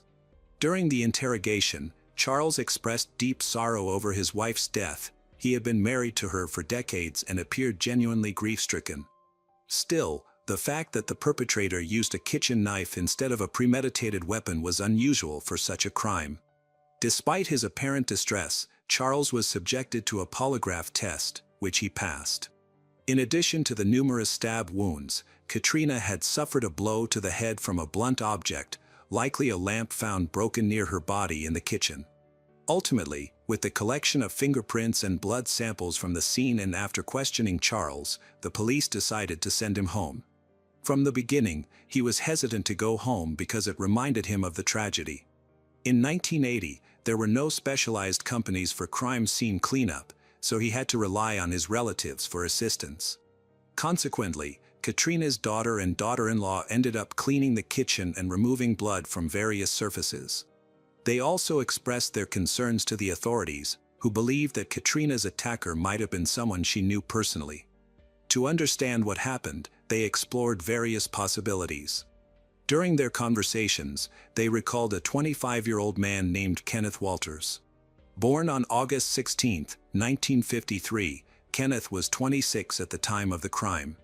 He comes from a large, troubled family. He lives near Keianna, and some of his relatives are facing legal troubles. Kenneth himself had a history of minor criminal offenses. Before reaching adulthood, he had been arrested for participating in a knife fight. Since it was his first offense, he received a fine and was required to perform community service. A few weeks prior to Keianna's death, Kenneth had attacked law enforcement officers. Although a trial was scheduled for the day she was murdered, he was released on bail beforehand. Kenneth worked as a cook at a restaurant that Keianna frequently visited to spend time with her friends and family. While she did not interact with him directly, he might have learned about her possessing a large sum of money, possibly by overhearing her conversations during his shifts. Keianna's daughter and daughter-in-law informed the police of their suspicions regarding him. Law enforcement officers decided to investigate Kenneth as a potential suspect in the murder. They spoke with him, but he denied any involvement and did not show any typical signs of a murderer. However, his previous involvement in a knife fight raised suspicions against him. When the police interviewed Kenneth again, he provided a solid alibi, supported by documentation. He had a time card that clearly indicated the hours he worked at the restaurant, which confirmed his statement. His colleagues, who were on duty with him that night, also verified his alibi. Kenneth explained that he left home the night before at 10 p.m., worked the night shift, and did not leave the restaurant until around 9 a.m. the next morning. A friend drove him back home, where his girlfriend could also confirm his presence. He did not stay long at home. He quickly changed clothes, took a shower, and left. By 10 a.m., he was attending a court hearing related to an incident involving a police officer. Given his tight schedule, He simply did not have the opportunity to commit the crime before his court appearance. Kenneth dressed neatly and left for court, where he remained until 11 a.m. Afterward, he returned to the restaurant and stayed there until 12:30 p.m. When he got home, he encountered the police, who were canvassing the neighborhood. They spoke with him, examined his clothes and body for any blood or scratches, finding none, which did not raise any suspicion. A forensic expert determined that the murder occurred around 7 a.m., likely soon after her husband Charles left for work. Detectives believe the crime could have taken place between 7 and 10:45 a.m., when the body was discovered. Given the limited time Kenneth had before the trial, it seemed unlikely that he could have committed the crime and escaped unnoticed. After verifying Kenneth's alibi, he was removed from the list of suspects due to a lack of evidence of criminal activity. However, investigators did not completely rule him out of the investigation as the case progressed, though they did not find any new evidence. Fingerprints retrieved from the crime scene did not match any in existing databases, which were not very advanced at that time. The investigation stalled for 2 years with little to no progress. During this time, a man named Robert Osborne contacted the police, claiming he had important information regarding Catherine's murder. However, he expected to receive a reward for his testimony. Detectives indicated that a reward could only be offered to someone providing valuable information that led to an arrest. Robert suggested that law enforcement should interview Kenneth's ex-girlfriend, Brenda Marsh. At the time of the call, Robert was dating Brenda and was familiar with Kenneth's situation. He claimed that Kenneth had confessed to the murder during a private conversation. By the time the police received this tip, Brenda had already broken up with Kenneth, who was living elsewhere. Brenda confirmed that at the time of Katrina's murder, she and Kenneth were living together. She described Kenneth as rude and cruel. Brenda had a daughter with him, and they were struggling financially. Following the advice of Robert, her new boyfriend, she decided to turn Kenneth in, hoping to receive a reward that would help her situation. According to Brenda, on the evening of May 20, 1980, Kenneth left their home around 10 p.m. to go to work at a restaurant. However, when they called the restaurant later, they found out that Kenneth had not arrived there at the expected time. Brenda was uncertain about what time Kenneth returned home or whether he had gone to the restaurant at all. The next morning, he came back with a deep, fresh scratch on his face that was still bleeding. When Brenda asked him about it, he replied that it was none of her business. He quickly changed his clothes, took a shower, and left for a court appointment. When Kenneth returned from court regarding an assault case, Brenda informed him that the police were already investigating at their home. Kenneth was very upset about this and told Brenda that if the police asked her about him, she should say he hadn't lived there for about a month. After the investigation stalled, they relocated and waited a bit to avoid drawing attention to their escape. Brenda attempted to inquire about the incident with Kenneth, but he brushed off her concerns, stating that it was none of her business.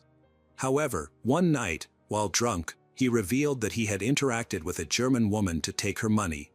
Kenneth's testimony was contradicted by his time card, which showed he arrived at work on time and left only at 9 a.m. Brenda's statements also conflicted with the fact that Kenneth spoke to the police when he returned home and had no visible scratches on his face. Brenda's suspicions seemed unfounded. She could simply be a scorned ex seeking revenge on Kenneth. To clarify the situation, she was offered a polygraph test, which she took and passed. The detectives then decided to conduct a further investigation into Kenneth's background. They found another ex-girlfriend who claimed that Kenneth had also confessed to murdering a German woman, whom he referred to casually. Despite this new testimony, there was still little evidence against him. The fingerprints found on the toaster and faucet in the kitchen where Katrina died did not match Kenneth. This investigation took place in 1982, before DNA testing was available. To eliminate any doubts, they compared Kenneth's blood type with the blood found at the scene, and they matched it. The detectives viewed this as solid evidence of Kenneth's guilt, despite the low accuracy of such comparisons. It appeared that the prosecutor was eager to close the case quickly and needed someone to blame. Given the personal nature of the crime and its brutality, the police decided to thoroughly search for a possible motive. Kenneth had a difficult childhood that significantly shaped his life. He harbored a long-standing dislike for Katrina, feeling resentful towards her and her children. They all grew up together, and Katrina's children often boasted about their pocket money, which upset Kenneth because his family struggled financially. One day, driven by frustration, Kenneth and his sister broke into Katrina's house, stealing sweets and money from her children's piggy bank. At that time, Kenneth was only 10 years old. Katrina was understandably furious and insisted on taking action against him for his unacceptable behavior. Then, Kenneth was taken from his family and placed in a juvenile correctional facility at age 10. There, he faced harsh conditions alongside older teens who had committed more serious offenses. Kenneth found this experience traumatic and rarely spoke about it, yet he held a deep resentment towards Katrina for her role in his imprisonment. Despite the hostility he faced from others, his sister, Betty Ann, supported him. Although she was younger, Betty was very close to Kenneth and always believed he was innocent. Despite Betty's support, Kenneth was arrested 2 years after Katrina's tragic death and charged with her murder. The hearing was set for 1983. Kenneth remained calm about the upcoming trial, confident in his alibi, which was supported by a timesheet. However, from the very beginning, the odds were stacked against him. His former girlfriend, Brenda, testified against him, sharing even more information than before. She claimed to have been in close contact with a friend of Katrina's who had previously dated Kenneth. Catherine's friend stated that Kenneth had given her a ring a few months after Catherine's death. Upon seeing the ring, Brenda realized it resembled one she had seen on Katrina before the murder. Photos of the ring were presented as evidence during the trial. The prosecution utilized clever tactics and presented various pieces of circumstantial evidence. Kenneth's lawyer believed he had a good chance of avoiding a conviction and advised him not to testify in his own defense. However, when it was time to present evidence of Kenneth's innocence, the timesheet had mysteriously disappeared. Without it, and relying only on his family's claims that he was a good person, there was no substantial proof to support his innocence. Consequently, Kenneth Walters was found guilty and sentenced to life in prison without the possibility of parole. The defense argued that Kenneth was fortunate that the state did not have the death penalty, otherwise, he would have faced execution. Kenneth maintained his innocence and requested a retrial, but only his sister Betty supported him. Others believed she was too emotionally attached and forgave him for his past mistakes. His history of wrongdoings influenced the jury's decision against him. Initially, his lawyer believed in his innocence and worked diligently to exonerate him. However, all appeals were denied. As time passed, the lawyer's enthusiasm dwindled. Kenneth lost the opportunity to have his case reconsidered and was left to serve a life sentence in prison. His family believed his imprisonment was due to his lack of financial resources. He could not afford a skilled lawyer. After all his appeals were turned down, no attorney wanted to take on his case. Kenneth accepted his fate, but Betty remained determined. She frequently visited him in prison and continued to believe in his innocence, steadfastly pursuing justice on his behalf. Kenneth had a difficult personality and frequently caused problems in prison, which made it hard for anyone to make excuses for his behavior. He even tried to end his life out of despair. During one visit, Betty was unable to see him because he was in solitary confinement after getting into a fight with another inmate. Once he was released from solitary, they were able to meet, and Betty had a heartfelt conversation with him, expressing her determination to help him get out of prison. Their trust in lawyers had faded, especially since many refused to take on Kenneth's case. Betty felt she could only rely on herself. At that time, she hadn't completed high school and lacked the necessary education. She had also divorced her husband, who had discouraged her from helping Kenneth. As a single mother of 2, she worked as a waitress, struggling to support herself and her children, but she remained committed to helping Kenneth. Betty first focused on finishing high school and then enrolled in college. She managed to balance her night shifts as a waitress while raising her kids. Despite the challenges, her determination and strong feelings propelled her forward. Betty eventually became a lawyer, fully knowledgeable about Kenneth's case but puzzled about how his timesheet went missing. Additionally, she discovered that Brenda, who reported a large scratch on Kenneth's face the day Katrina was murdered, had lied. As Kenneth had been in court, then at a restaurant, and later speaking with detectives. Those reports did not mention any injuries on Kenneth. It was odd that no one else noticed the scratch. Detectives typically pay close attention to such details, especially since Kenneth was one of the suspects from the beginning. Betty continuously reviewed the evidence and found substantial confirmation of her suspicions. Furthermore, she learned that Brenda did not actually take a polygraph test. Instead, Brenda only passed a voice test, which can indicate lies but is less reliable than a polygraph. Kenneth successfully passed the lie detector test, which should have worked in his favor, but this detail was not mentioned during the trial. As Betty investigated the circumstances surrounding Kenneth's conviction, she increasingly realized that law enforcement had seemingly chosen him as a scapegoat. Brenda went to the police after realizing that Kenneth had received a life sentence and admitted that she had lied under pressure from Robert, who hoped to gain financially. She also desired revenge on her ex, Kenneth, and felt pressured by the police. Now, she regretted that her actions had led to an innocent man being imprisoned for life. Another ex-girlfriend also revealed that she testified against Kenneth due to pressure from a female police officer who had a personal bias against him and was intent on seeing him convicted. It wasn't until 1999 that Betty gained access to significant evidence, specifically DNA samples collected from the crime scene. She uncovered a box of documents and samples, including blood and hair, that had never been analyzed before. The examination revealed that the DNA from the crime scene did not match Kenneth's.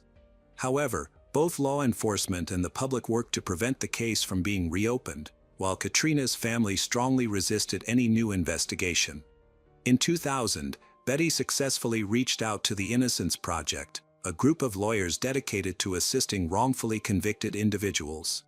This organization had a team of experts and the resources needed to conduct thorough investigations. Betty presented evidence proving Kenneth's innocence, convincing the project to take on his case. She also contacted a female police officer involved in the investigation, who had a questionable reputation and had previously compromised her credibility in another case. Many in law enforcement spoke poorly of her, raising suspicions that she had intentionally framed Kenneth and had not lost key evidence by chance. Furthermore, inconsistencies in the testimonies of Kenneth's former girlfriends were exposed, particularly regarding a ring that was shown to the jury. It was discovered that the ring had been sent to Germany and did not match the jewelry owned by Kenneth's ex-girlfriend. It was smaller and unsuitable for Katrina. Betty sought to find the ring to counter another piece of evidence against Kenneth. She learned that the ring had initials engraved on it that did not belong to Katrina. Ultimately, due to Betty's extensive efforts in uncovering these discrepancies, the case was reopened, and the prosecutor dropped the charges against Kenneth. After spending 18 years, 5 months, and 10 days in prison, Kenneth was finally acquitted and became a free man. He was able to enjoy life again after being deprived of it for so long. Unfortunately, tragedy struck.